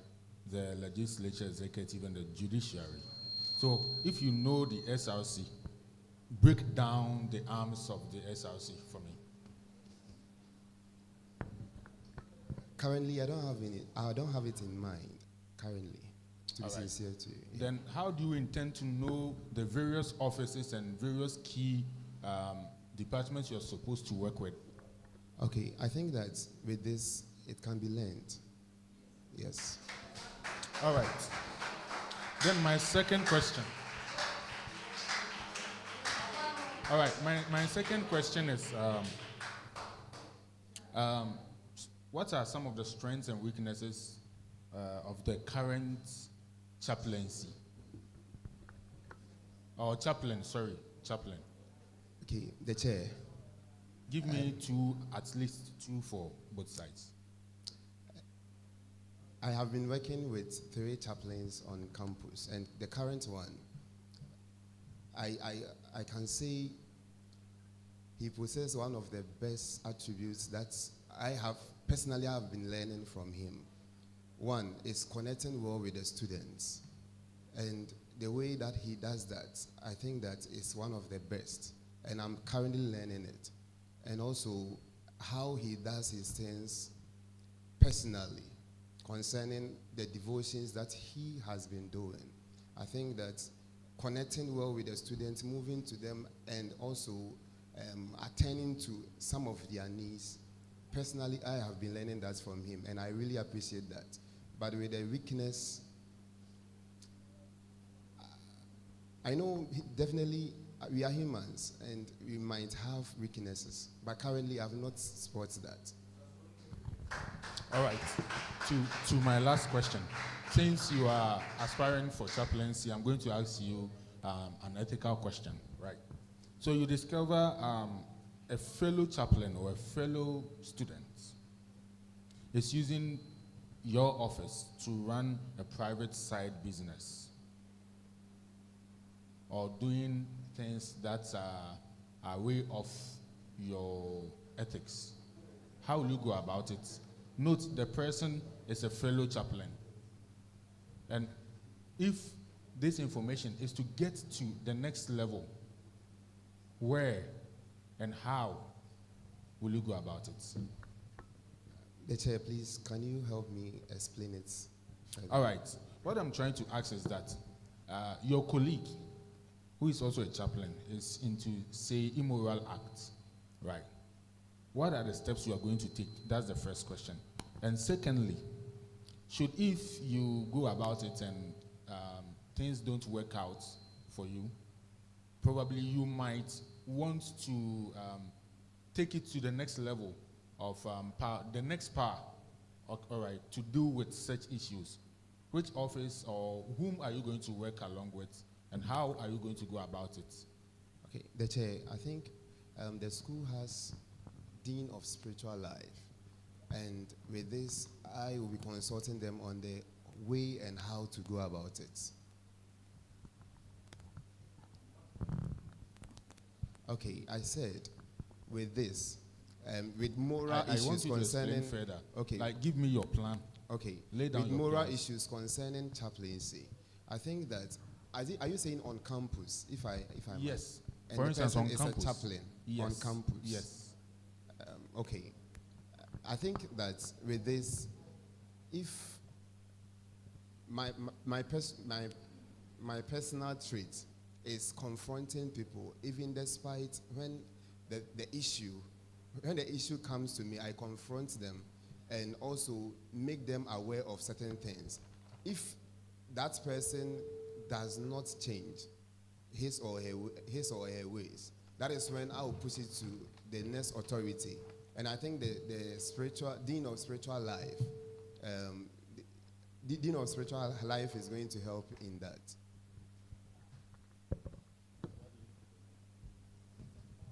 So, Mr. Clinton, I want to ask you why the chaplain portfolio? Is it because you are a theology student? If no, why? Okay. Thank you, Mr. Chair. You said why this portfolio? Okay. You know, I am someone who is passionate for pastoral care and ministry, and with that ideologies that I have gotten from various lecturers, I think that this is the best portfolio I can do to help the institution now. Okay, thank you very much. Okay. I have two questions for you. How many verses in the Bible and how many chapters in the Bible?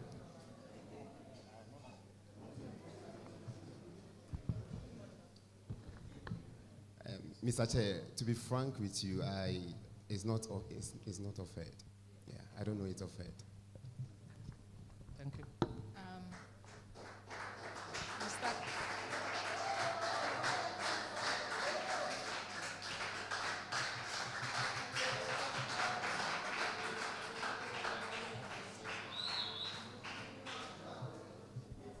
Mr. Clinton, I have one question for you.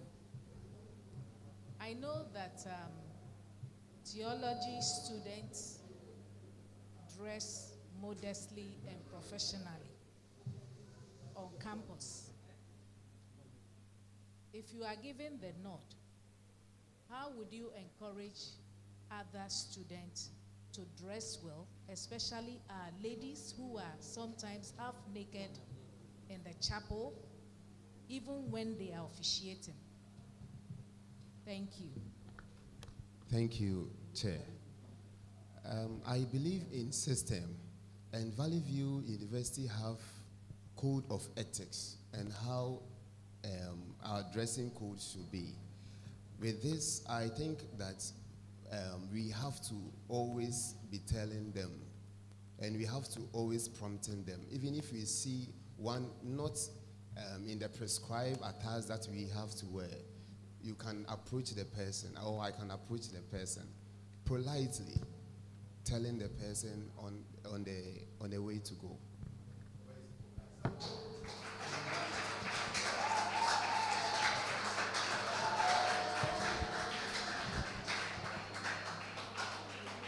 Sometimes we notice that our students feel that we are forcing them to come and worship, and not that we want to encourage them to meet the King of Glory, because there is blessing when you meet him and have a relationship with him.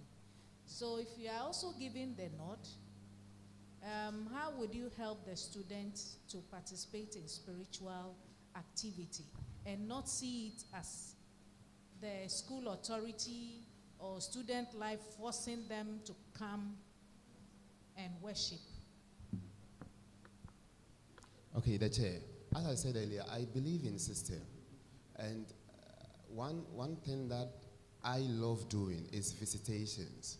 And one thing that I will be doing, if given this opportunity, is visiting students, even on campus, off and on campus, and making them the reason why they should be around when church service is going on. And I believe that various denominations or various departments have chaplains. I will be working with them to whenever there is an information concerning church service and other stuff, I will be working with them, sending the flyers to them to post on their platforms for them to be available. And my last question is, what's your take on the issuing of yellow card? There is this saying one man said, he said, we have to be a citizen, not a spectator.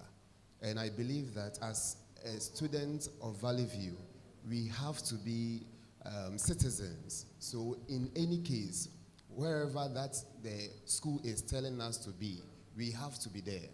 So with this, I think proper education has to go on as it has been going on already. And I believe that it's going to be well with us.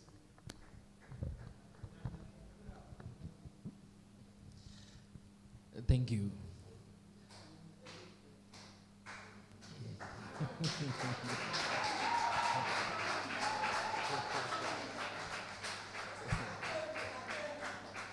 Mr. Clinton, welcome.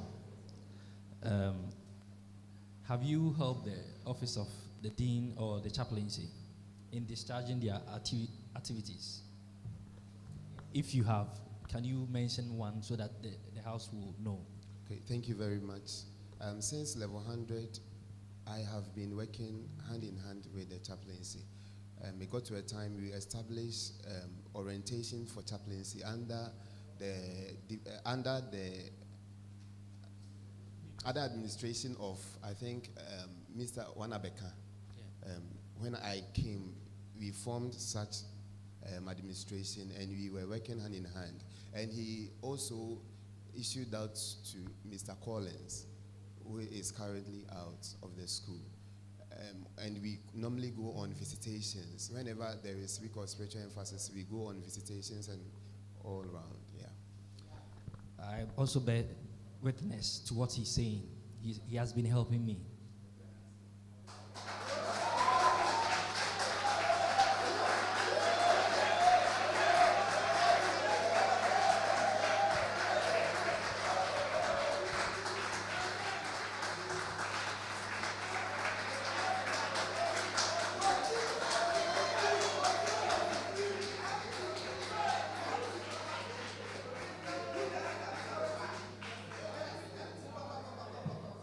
Please, can you mention any two persons you know from the office of the Dean of Spiritual Life and Development? Two persons. Okay. Their full name. The chair. I know the head of the office. That's Pastor Obey Menu. Okay. Yes, and I know Pastor Kusi. Pastor Kusi.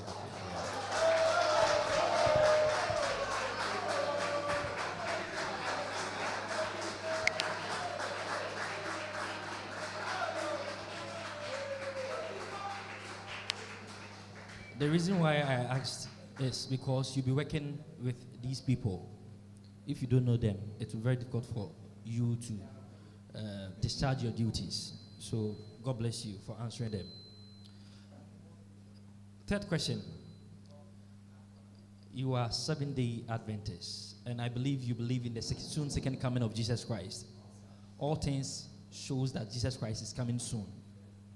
It can be tomorrow, it can be today.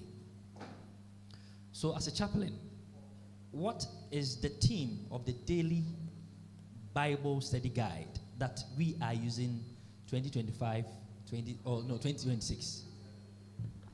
Okay, thank you very much. I stand to be corrected. Yeah. That's, are you talking about Sabbath school, right? Yes.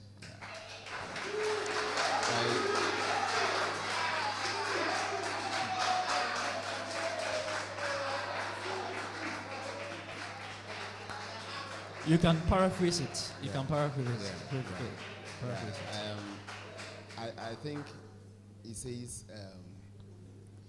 Christ in Philippi and Colossians, or connecting heaven and earth, Christ in Philippines and Colossians.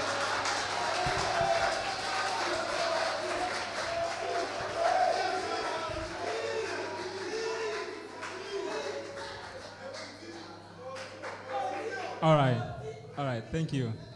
I must commend your responses to the questions that are coming.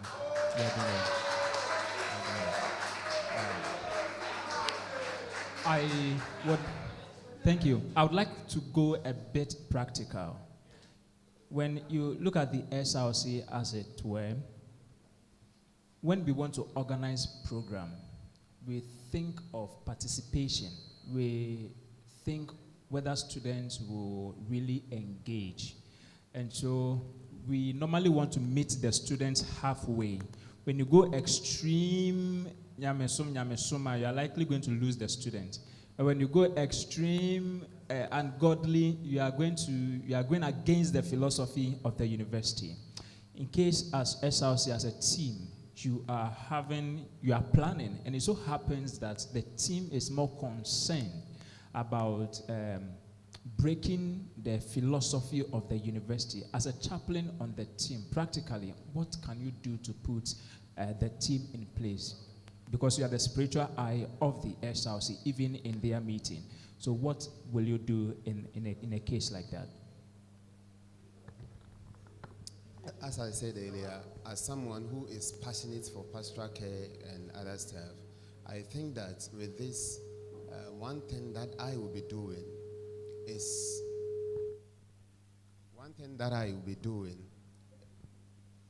convincing them enough of the right thing to do. If it is not in line with what the principal of the school stands on, I think that I have to be the mouthpiece of the institution. And so therefore, I think that I have to convince them no matter how. Yeah. Okay, follow up. I don't have more questions, just this one. But you see, the SRC executive work with votes and quorum. If the majority says we are going this direction, there is no convincing that works. You get my point. So practically, how do you make sure? Now, you are not the president, so your power even in those meetings are a bit little. What do you do to ensure that decorum, in terms of morality or programs, are planned according to the philosophy of the university? With this, I think that I don't know if you can give me a practical example. Okay, for instance, we want to come and do our love program over here. When it comes to love program, students who want to be in couples, we want to bring events or programs that will connote the idea of love.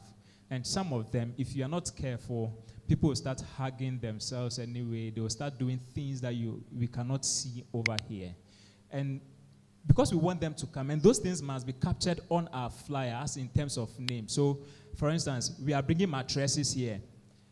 And then, to make it beautiful, because you see those things outside, maybe we have the means to rent tent. So we bring tent here, mattresses will be there, and then we have a nice stage.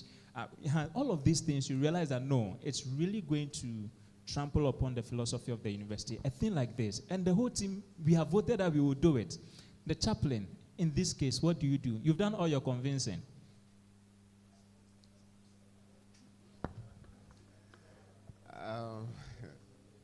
I know it's going to be very difficult, but yes, still, I will try my best. All right, so I think,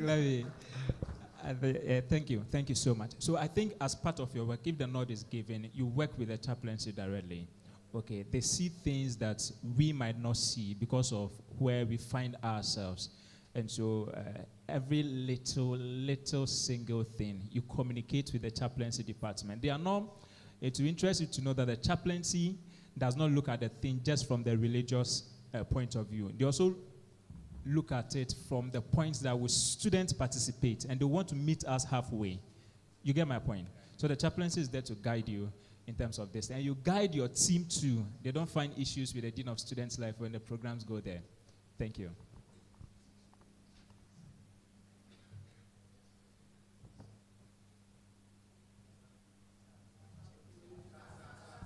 All right. So, observers, you are allowed to answer questions, to ask questions.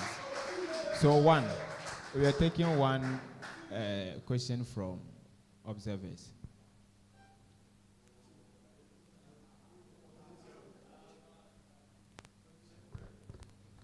Thank you, Mr. Chair.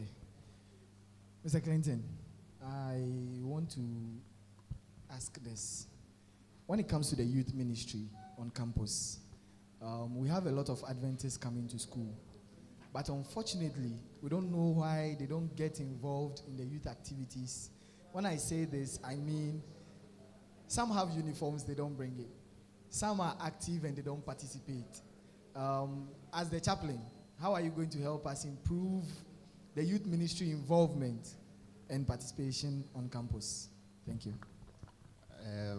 As someone who is very enthused concerning the youth ministry of the church, I think that communication have to be served well to the students concerning the youth ministry. That's we have to make them aware that, oh, this semester, this is our programs, and this is what we will be doing. So if in any case, when you are coming, you have to bring your uniforms on board to be doing whatever that the youth ministry want to do on campus. So I think that is the information that have to be served on time and well to the students, and I think they will bring it. Right, thank you very much, Mr. Oti Clinton. I wish you all the best.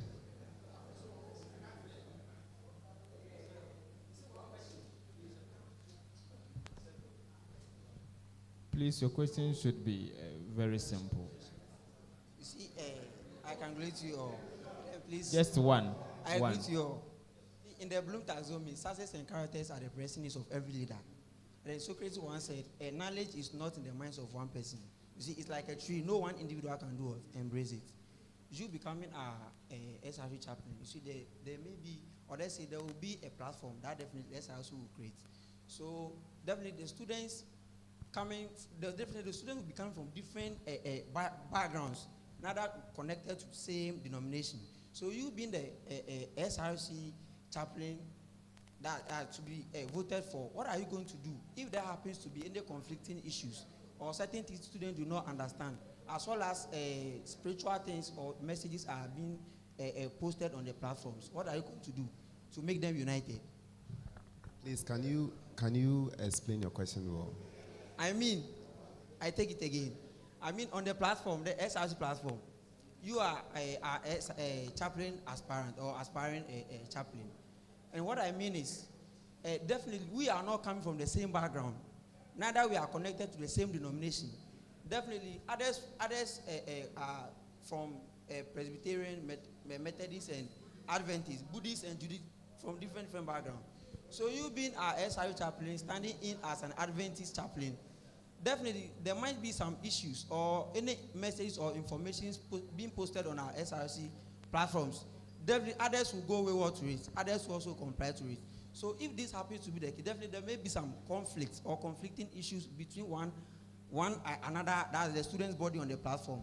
So you being our chaplain, what are you going to do to bridge that gap or to serve as a remedy to the students? So if I understand you, you're talking about conflict resolution. Okay, thank you very much. I think that with conflict resolution, you have to sit with the parties that are conflicting and understand them well, and where they are coming from and where they are at fault, and also, and you try to preach forgiveness and reconcile them back again, no matter how the understanding or the situation is. So one, you have to sit with the people, understand them, and make them aware of the necessity of forgiveness and reconcile them back again. Thank you. All right, so Mr. Clinton, you are hereby discharged. So you call ticket number 6 for us, John Jerry.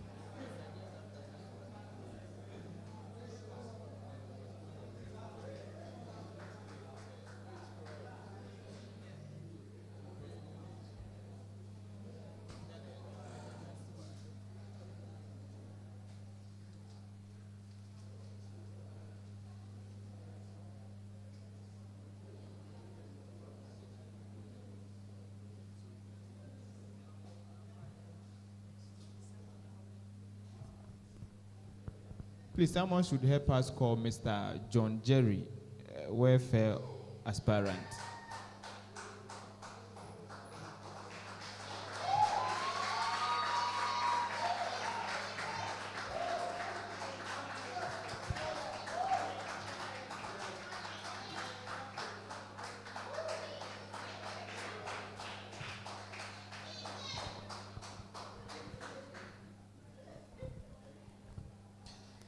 Honorable Queen, you are welcome.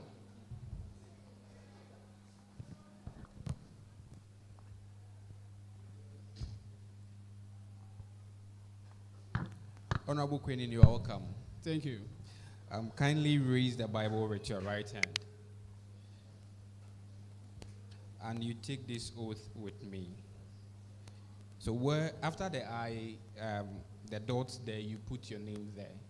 Okay, so I, Queenie Jerry John, affirms by the Almighty God affirms by the Almighty God that the evidence I shall give before this committee that the evidence I shall give before this committee touching the matter in issue touching the matter in issue shall be the truth, the whole truth, and nothing but the truth. So help me God. Thank you. So please have your seat.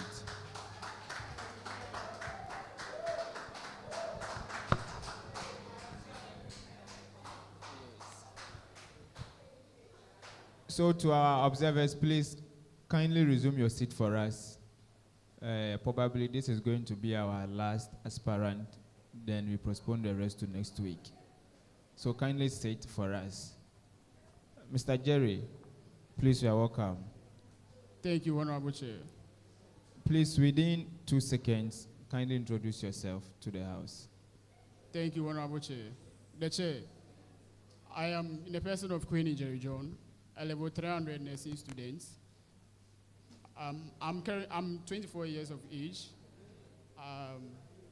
I've been a small scale miner before, and I've worked with multiple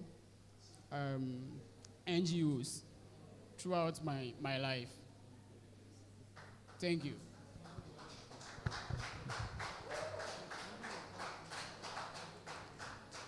Mr. Jerry, when answering questions, can you please put your hand on yourself? All right. So, Mr. Jerry, please, going through your nomination form, you intend to improve student well-being.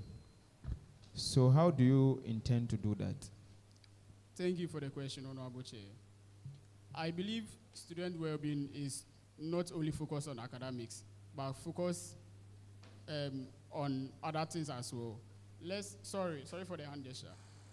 Let's take students' course registration into consideration. Some of the prerequisite courses that we need to be graded for us to be able to register the other course or the courses for the next semester are not graded on time. And also, there is there is multiple problems, or there are problems that affect students' lives on campus.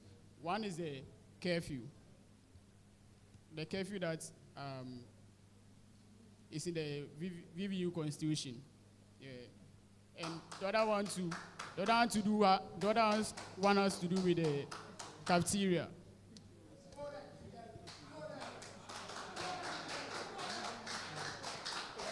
Mr. Jerry, be the welfare officer in the coming future. Are you aware that for the past 3 days, there has been shortage of water at E.G. White and J.J. Notice, specifically TF floor? Are you aware? Yes, Honorable Chair. Are you aware? Yes, Honorable Chair. And have you bothered to find out what might be the cost? Yes, Honorable Chair. I've currently had conversation with the floodings, the holdings, in the person of Mr. Frank Darkun, and also the floor reps, to ask about the water shortage in our hostels.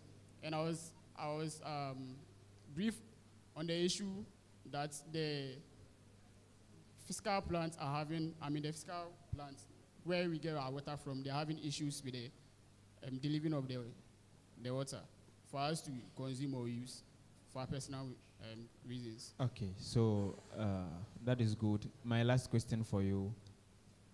Have you gone through the SRC Constitution? Yes, please. When was the last time? Almost, I think, 4 months ago. Yeah. 4 months? Yes, please. That you read the SRC Constitution? Yes, please. Concerning the position I'm aspiring for. Wow. So, Mr. Jerry, don't you think that the SRC Constitution is somehow biased? I think the Constitution is not all that biased, but it needs revision. We have to, or the committee have to go on sitting, or have to sit together to improve the research on campus, to be able to fit what purpose or what situation that the SRC tends to bring out on campus, or try to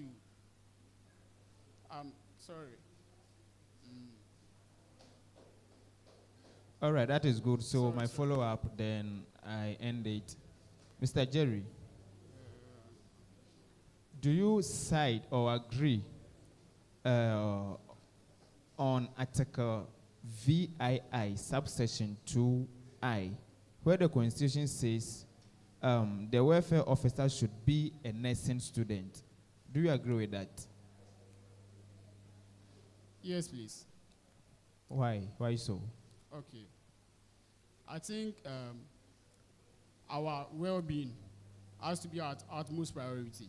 And me being a nursing student, I'm trained for this kind of work, in a sense that we nurses give or we treat our patients with care, love, and also protection. So me being the welfare officer for the incoming administration, I'll seek to it that the views, the concerns, and the suggestion of every student is taken into consideration. Mr. Jerry, don't you think you are being biased in your answer? Because looking at it from the theology side, theologians, you also care for students spiritually. So, welfare officer coming from nursing side, don't you think it's biased? I don't think it's biased. It is because even the Constitution stated publicly that the welfare officer, sorry for my hand, the welfare officer should be a nursing student.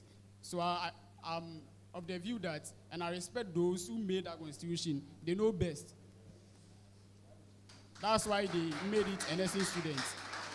But then, don't you think they are restricting some departments for being able to contest for such portfolio? Don't you think they are restricting other departments?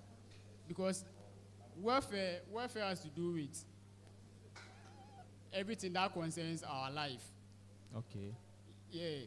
So let's say students, some of the students on campus, they don't feed from the cafeteria. And this is because... All right, so Mr. Jerry, to release you from the stress, how long have you stayed on campus? Almost all my life I've been on campus. How long? How long? Oh, sorry. Almost your life. How long?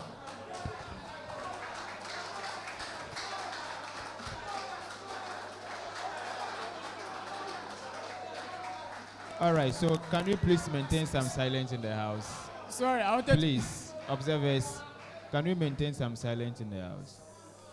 So, Mr. Jerry, how long have you stayed on campus? for almost 4.5 semesters. I don't want prediction. Almost I need a definite answer. How long? 3 years. How?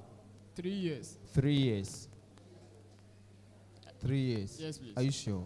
Yeah, from 2024 up to date. Which level are you? Level 300, second semester. So you've stayed on campus from level 100 Yes, please. to date? Yes, please. Are you sure? Yes, please. Is it not because the constitution is saying welfare officer must have been a resident student for at least 3 semesters? Is it not because of that? No, please. And you can even check from the records. I mean, from our holdings. All right, thank you very much. Mr. Jerry, please, I have 2 questions for you. So the first question is, how will you identify students who need support? Thank you for the question, Honorable Chair. So my work has to do with investigation, finding out the problems. So week in, week out, during my tenure as the welfare officer, I'll assign some of my roles to the haulers. I mean, our students, or the students from various residents, or from various sources, be it NASDA, LG White, Bediakun, or JJ Norte. So they will work there, because I can't divide myself into 4. You get me? So they will work on behalf of me to go to check on on students on campus or various halls to ascertain their individual needs, for it to be taken into consideration when the welfare committee meets, so that I can provide them with the basic needs that they want. Okay, that's fine. The next question is a practical question. So if 2 students qualify for a welfare support, but the fund is enough for 1 person, but here lies the case that 1 person is academically excellent, and then the other person is financially poorer, who do you think you would choose and why? Please, can you come again with the question? I didn't get all. Okay. So the question is, if 2 students qualify for welfare support, but the fund is only enough for 1, but here lies the case, 1 is academically excellent, and the other is financially poorer, who do you choose and why? And explain the consequences of your decision. I believe each and every student on campus deserve equal access to, public funds. So I will consult with both parties. I'll consult with both parties to verify the claims, to verify the claims and state which of them is lying about his or her condition. I think that one is very, very important. And also, after ascertaining their conditions or their verification, I'll consult with the committee, because I don't take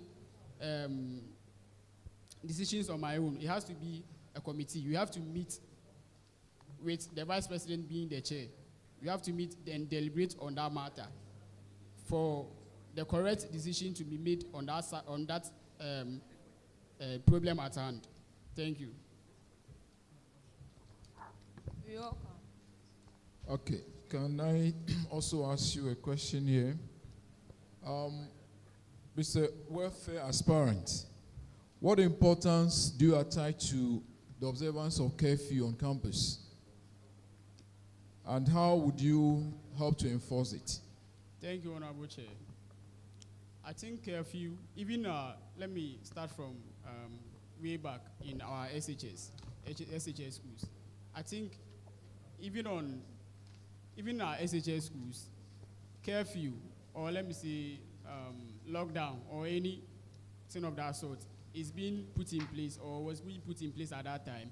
It helped to protect the students, and also gave away or helped towards minimize social biases such as armed robbery, on those institutions or from those schools.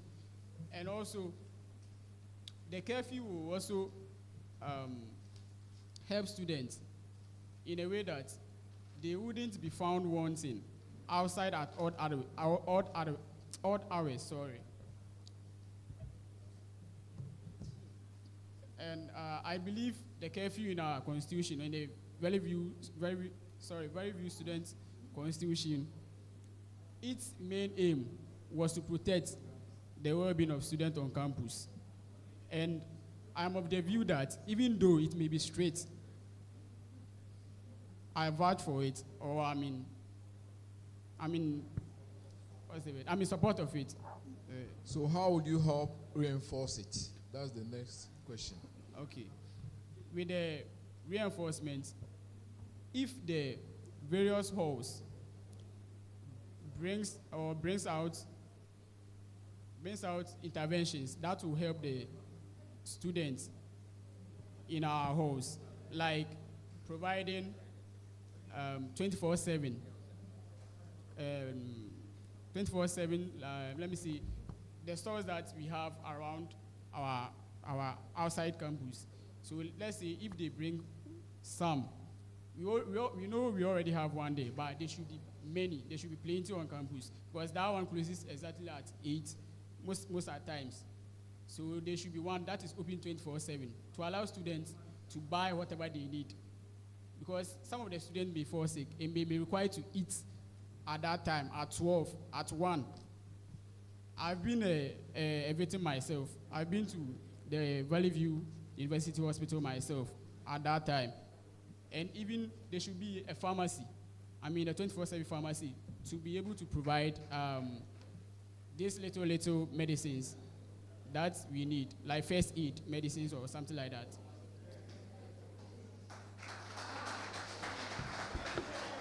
Okay, thank you.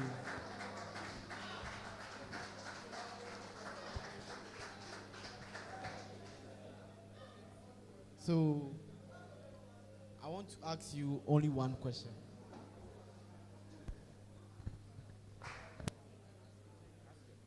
So, I want to ask you only one question, and it's kind of practical to me.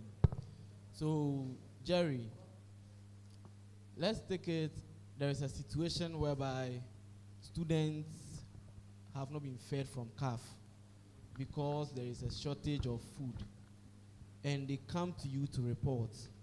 How would you go about it? Thank you for the question. I think this question is very important because I've also been a victim of that. One evening, we were writing some course, some examination on a certain course. And after that, I went to the CAF around 6:20 or 6:15. I didn't get food. They told me that the food was missing. I don't know whether the school was under any crisis or something like that, because I've paid for CAF and I must be saved. I must not go hungry. I got mad at that time, but I didn't channel all my grievances or my anger towards the matron or those who cook at that place, because if they will get the resources to cook for us, it has to come from the administration, or the administration has to sign off for their funds to be released to them to buy the basic goods. Sorry. Hello? Hello. For them to buy the basic needs. So if I'm elected as the ref of, I will seek to investigate before I make any decision. If I investigate matter into details, whether the matter they are raising is a false matter, or it doesn't hold any water, or doesn't hold any claim, I'll investigate. And after investigating, I will see the matron of our cafeteria, see her to provide an emergency provision of food for those victims, and after that, write a letter through the appropriate channel, through the SRC president, for it to be forwarded to the students' life and dean, our Madam Matedua, Honorable Matedua, sorry.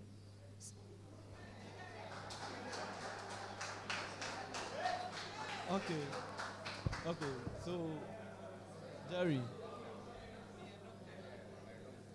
Jerry, what if after that, maybe I get bored and I come to my hostel and you find out that I came to cook in my room? What would you do to me? Or how would you take that issue too? First, in every situation, you have to find out the rationale behind it, the reason behind it. So I wouldn't jump into conclusion if I find you cooking. First, I must bring you aside or take you to a certain place or to a place to ask you, what was the reason behind the action that you did? What was the reason behind it? And if you provide a reason that goes contrary to the principle and the rules and the regulation of the school, I wouldn't take it lightly, seriously. Not that I'm not advising that you shouldn't cook, but you cooking at campus or in your various rooms poses a great danger. And my background as a nurse doesn't allow that, because it poses a great hazard, both physically and socially, because you are not the only one going to benefit from the harm you are causing. Others around you, let's say there's a fire outbreak, we are all going to suffer from it. So what was the reason behind it? And if it's because of hunger that you did, you brought maybe a rice cooker into the rooms to cook, then I will advise you that we have solutions on our various campuses. That is work study. You can do work study to have a little amount of food to eat. Some of my friends do work study, right? Not that they willingly want to do. Please go straight to the answer, please. Thank you. Straight to your answer, please. My straight answer is that I wouldn't entertain it. I wouldn't entertain it at all. That's fine. Mr. Jerry, my question. So, on campus, most people don't know who the welfare officer is. Like, you ask and they don't even know who that person is. So I want to ask you how you are going to make yourself more visible. What new thing are you bringing on board to put you out there that I'm the welfare officer? Because most people just know the SRC president and PRO, but it's like welfare is a little bit hidden. So how are you going to bring yourself out? That's a very good question, Honorable Chair. I myself, I was not in the known of the one holding the current welfare position. I just got to know 1 week from time, because I did my findings to find out who she is, and she's the person of Mary, Asenso Boama. What I will do if I assume office is that I'm going to make myself available at all times, at the cafeteria services, at meetings, at various departmental meetings, so that if you have any grievances, any challenges, any welfare matters, you can relate it to me. And I'll provide my number at all the halls or various halls for you to get in contact with me so that you can talk about your matters.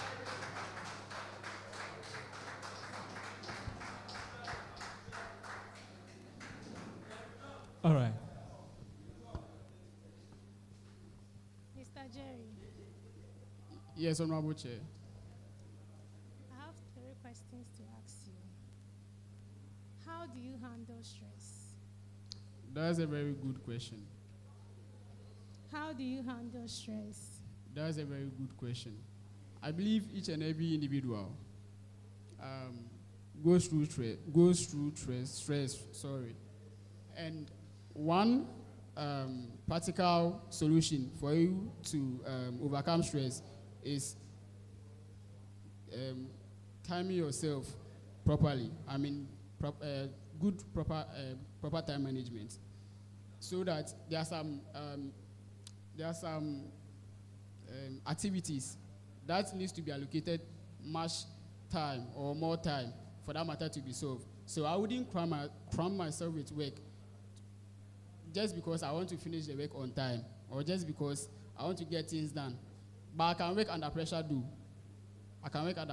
I've worked with various NGOs and various orphanages.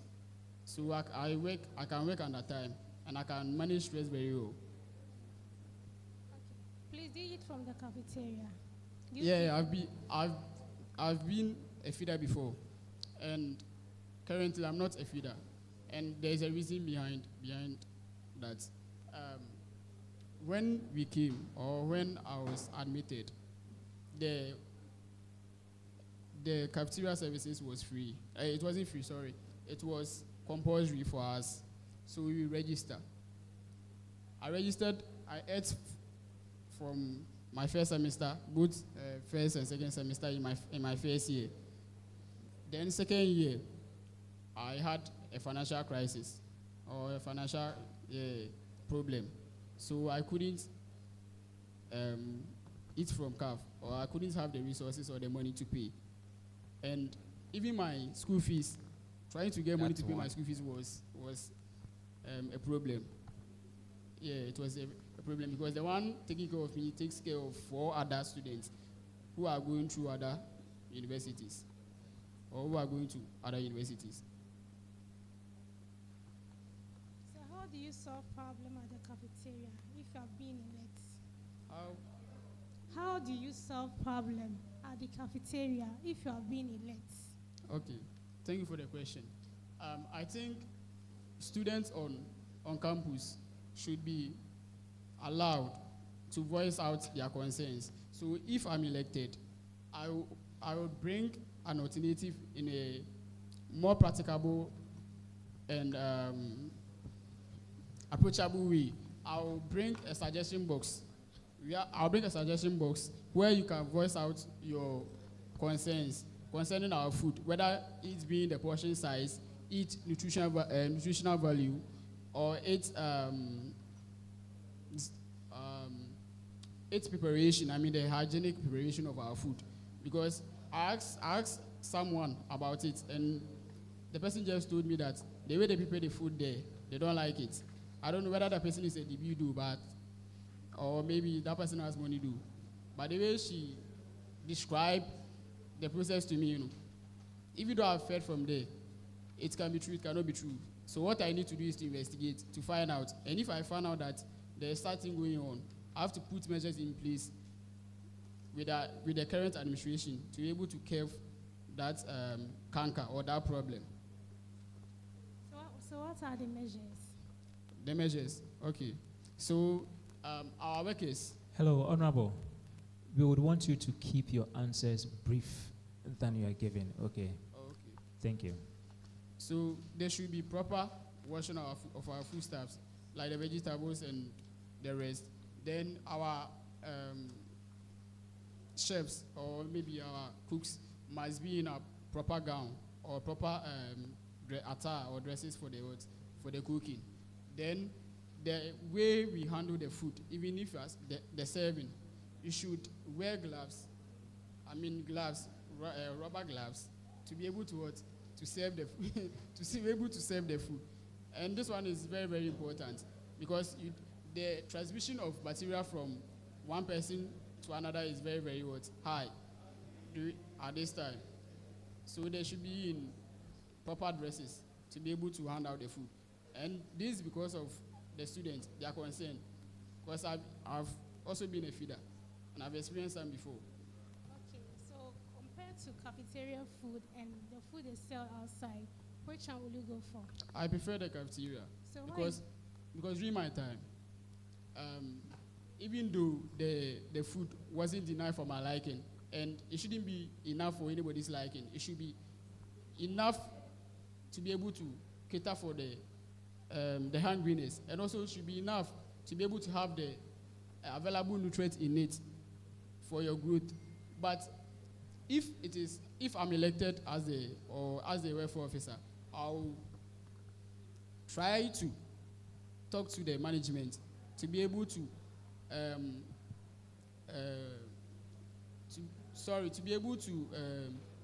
give out food in large quantities. I mean quantities that are very, very very, very appealing to the eye, so that you wouldn't pay then get what your money doesn't deserve. You have to, the 4,980 that they are paying is very, very hard to come by. Seriously, it's very, very hard to come by. So the last question is, can we know your knowledge about balanced diet? Your knowledge about balanced diet. Thank you for the question. A balanced diet is a diet that contains all the essential nutrients in their right proportion. Thank you. All right. Thank you very much. Please, can you rephrase the question for me? What is your take on student welfare on campus? I think student welfare is very important. That is why we have someone in that position. I mean, a person of Matedua. She's very competent with her job. So if there is this, sorry.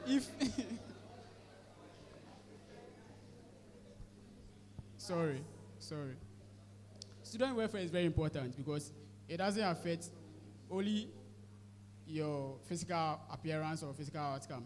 It concerns your mental, social, physiological, almost all aspects of our lives. Yeah.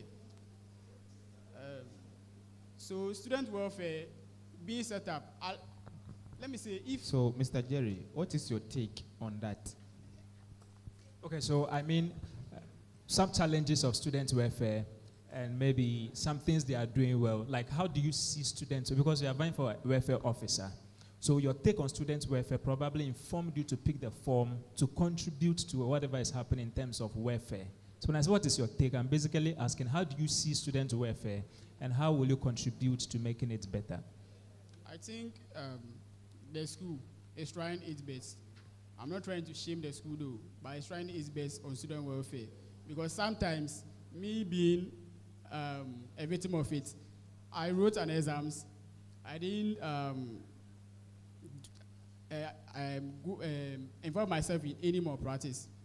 But here is the case that I've been graded F, and me meeting with the lecturer to ask why I've been graded F, because you can meet the lecturer through Papa channels. So I met with my HOD in the person of Ms. Dorothy Bafo-Ewa to inquire about the situation at hand, so that if anything will be done about it, it will be in the best interest of the students. And I'm not the only person.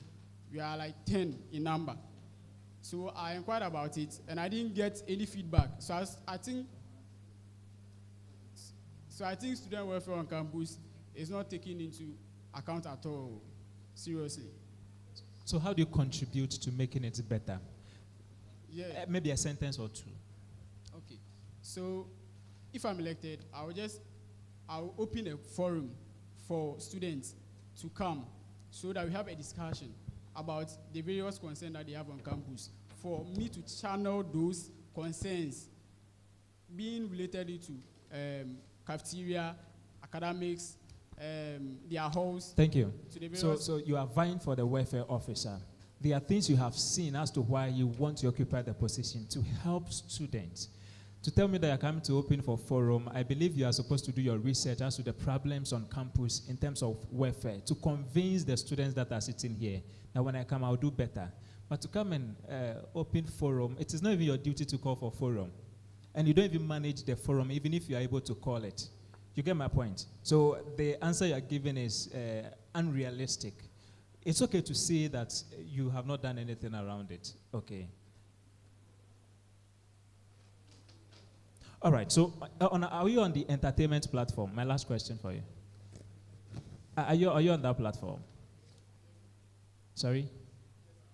All right, so some people have tagged. Hello. So this question is to help you clarify yourself or clear yourself, okay? They have tagged the EC's flyer where your pictures are, the aspirants' pictures are on it. And they have circled some of you on the platform, and they say you guys will collapse the SRC when you come into power. How do you clear your name on that? I think personally, I haven't met some of them in person. Like, I haven't met some of them. And I don't know the perception they have about me. But those behind me are my supporters, and they believe in the idea that I'm coming to establish. So I'm not that kind of person to come and play with the SRC in terms of me using my position to get unprecedented advantage over others, trying to maybe steal financial resources or maybe trying to use my position as a leverage over others. I'm not that kind of person. And I don't go with the agenda too. Thank you. Hello. Can you give us your policy as a welfare officer in order of priority, Hello. just 3 of them? Okay. If they are up to 3. Okay. So one priority is quality and affordable food policy. The second one is student emergency support. The last one, it is decent accommodation and whole living experiences. All right. Thank you.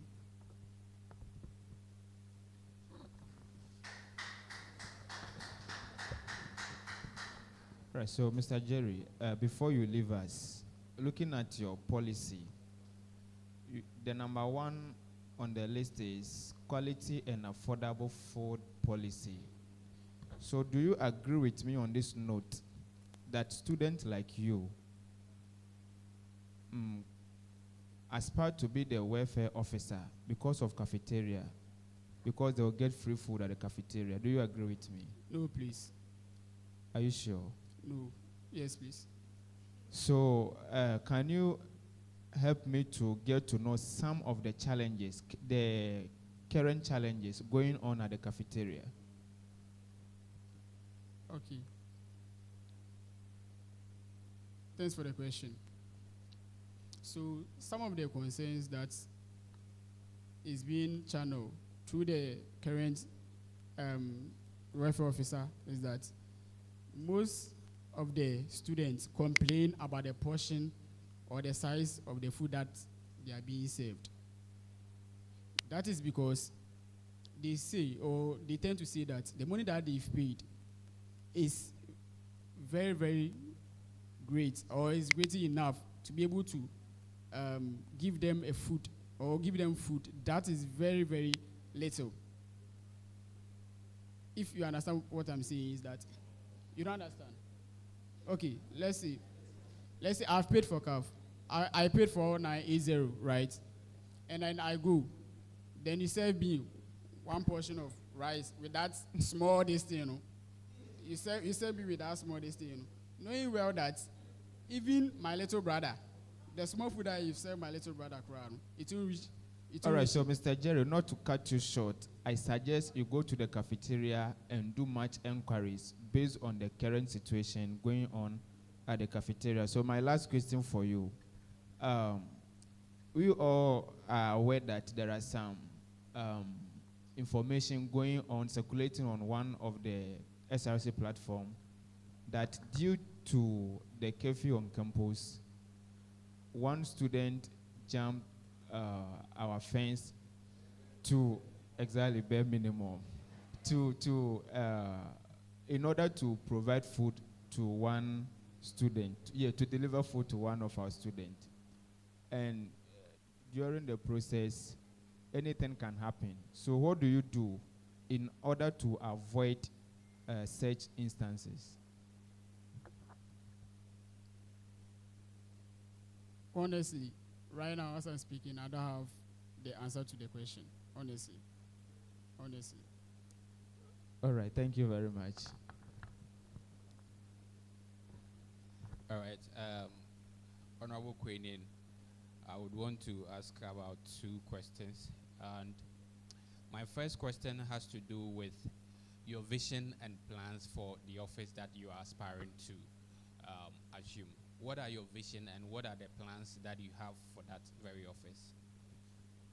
Thank you for the question. I believe every student shouldn't go to bed hungry. So what I plan to do when I am elected or I'm selected to be the welfare officer is that I'm going to meet with the administration. I mean, go through the proper channel and try to request reduction in the prices of our food, or I mean the payments or the cafeteria services, their price, the food prices. Then the second one, also lobby to their cafeteria services for them to give out greater portions or mat portions or adequate food enough to satisfy us, and also make the food rich to even quench your hunger. But then in your submission, you made mention that you would encourage students to partake in work study to get something to supplement their financial whatever. And so how are you going to improve upon that? Because currently I know the wage has been increased to 10 cedis per hour, but I think that is not enough. So how are you going to use that office if you are being given the nod to help students advocate for an increment? Thank you for the question. Work study students are not taken into consideration seriously in this school because Courage, being the current SRC president, Honorable, please. Sorry.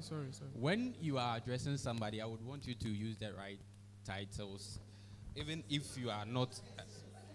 Yes, because it is not easy to go through this process that you are going through to get to where whoever that you are addressing is. So you can address the chair accordingly, and if you want to use somebody's title, can really use the right one. Yeah. Thank you, Chair. I stated that. Please address the House. Thank you, Chair. Thank you, House, or the House. Sorry. All right, so you address the House as the Chair and the House. The Chair and the House. Exactly. The Chair and the House. Thank you for the question. I believe work study students are not taken into consideration in this institution. All right, so the preamble has been laid that we are not being considered because it is not being fair that I would work for 2 hours or let me say an hour and I'll get only 10 cedis. Currently, I'm using the current wage.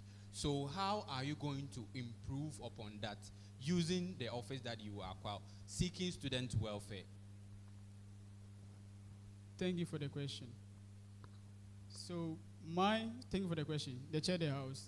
So my office will be an office that listens to people, find out their problems, and work towards achieving the greater success for all. So what I will do is that I will meet the various institutions, the various bodies, offices, to. All right. So with that said, meeting the various offices that are in charge, I would want to know if you know the very office that is in charge of that policy.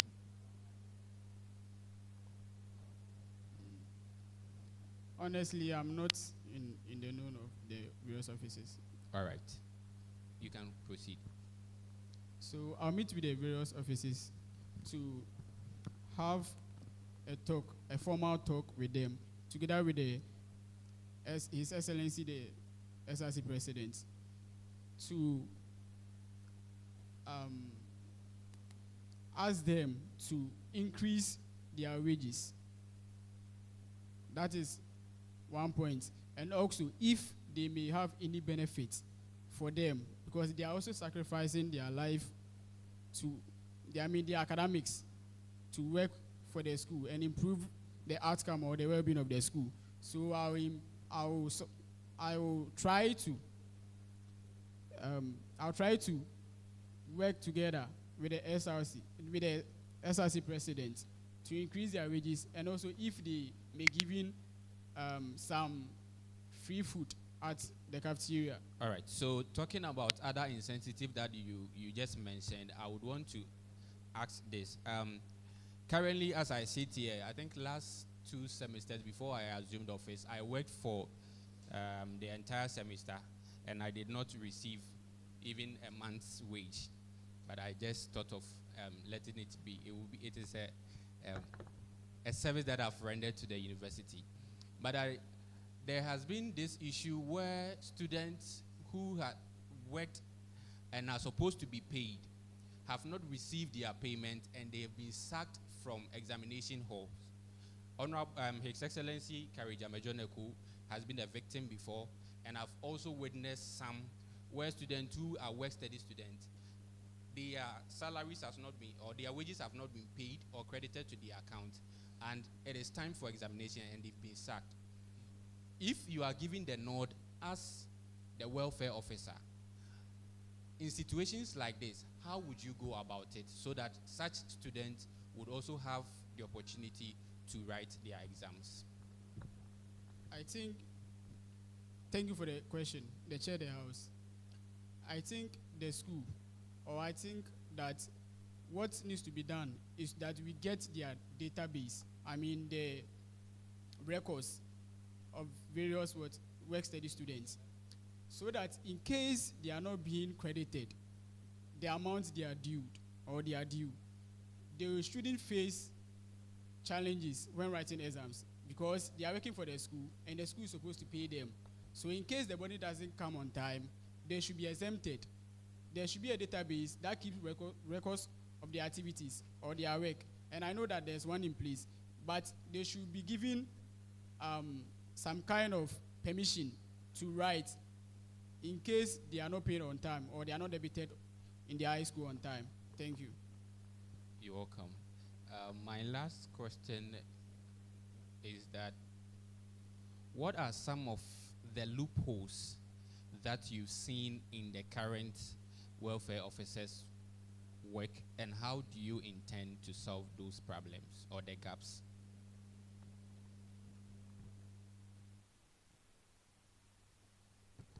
Have you noticed some?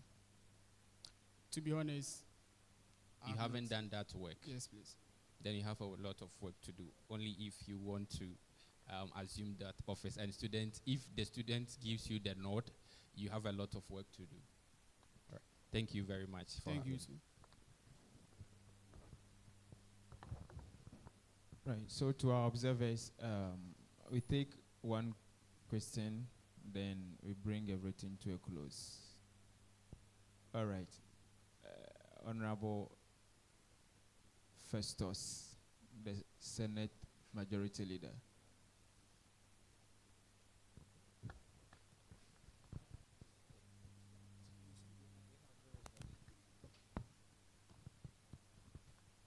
Thank you, the Chair. Honorable Aspirant, currently on campus, I know that we've had a challenge of having this curfew. Students have expressed their displeasure, and it has also extended to other parts of campus. And sometimes students want to agitate, but when they complain to the SRC president, he wants to follow due process. When they complain to lecturers, anybody they complain to, everybody wants to follow due process. We want to know, they've been following due process since, and still, we are still in these challenges. This curfew was placed since last semester, and we've entered this semester. Currently, we are in February 15th, and the curfew is still there. I don't know what you can do to help us when such situations happen and students' welfare or our challenges are not being listened to. What will you do to help us? Because when Mr. John Rue asked you about the curfew and all of that, you said, yes, you agreed because it was going to help us. But they've put a curfew, but the security men have not increased. It's the same security men we have on campus, and we are suffering as students. So when will management also do their part? What are you going to play to help us so that at least our issues and our challenges are addressed? Thank you. Thank you for the question. I think the current SRC administration have done their utmost best. And if I'm elected, I will also do my best to lobby. I mean, lobbying and lobbying with the administrations to be able to solve the issue at hand. We can arrange for various interventions to be put in place. Let's say you see the back of our gates, or our gates are JJ where there is a security post, but in the evening there is no security personnel there, or there's no security person at that particular place. But yet you want to put out a curfew. Even if the curfew is in place, there will still be social biases. So with the curfew introduced, we will have to curb or minimize the dangers that is associated with it, and provide basic amenities such as water, food. That is very, very detrimental to our health on our various halls for accessibility or for easy access. Thank you very much, Mr. Jerry. Thank you. So, shall we all rise as we pray to bring this vetting to a close?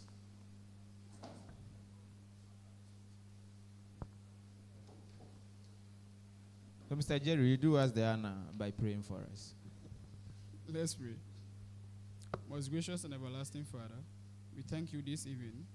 We thank you for whatever you've done for us and what you are continuing to do for us. Father, as we are done with this exercise, we ask that, Father Lord, whatever that our aspirants told you in prayer, we ask that, Father Lord, you alone knows their hearts, and you alone knows the work that they want to accomplish, and you alone knows the contribution that they want to give to this school and themselves. Father, we ask that, Father Lord, whatever that they've pondered upon it with you, we ask that, Father Lord, you do it for them. And also our committee, our panels who sacrifice their time to be with us, we ask that, Father Lord, you bless them abundantly. And Father Lord, give them good health. Let them live to see their great-great-grandchildren, so that at the end, all will be joyous. We ask this in the name of Jesus Christ, our Lord. Amen. Amen. All right. So to our observers, thank you very much for coming. We promise you that next week our refreshment may be better than today. Thank you for coming. May God bless you.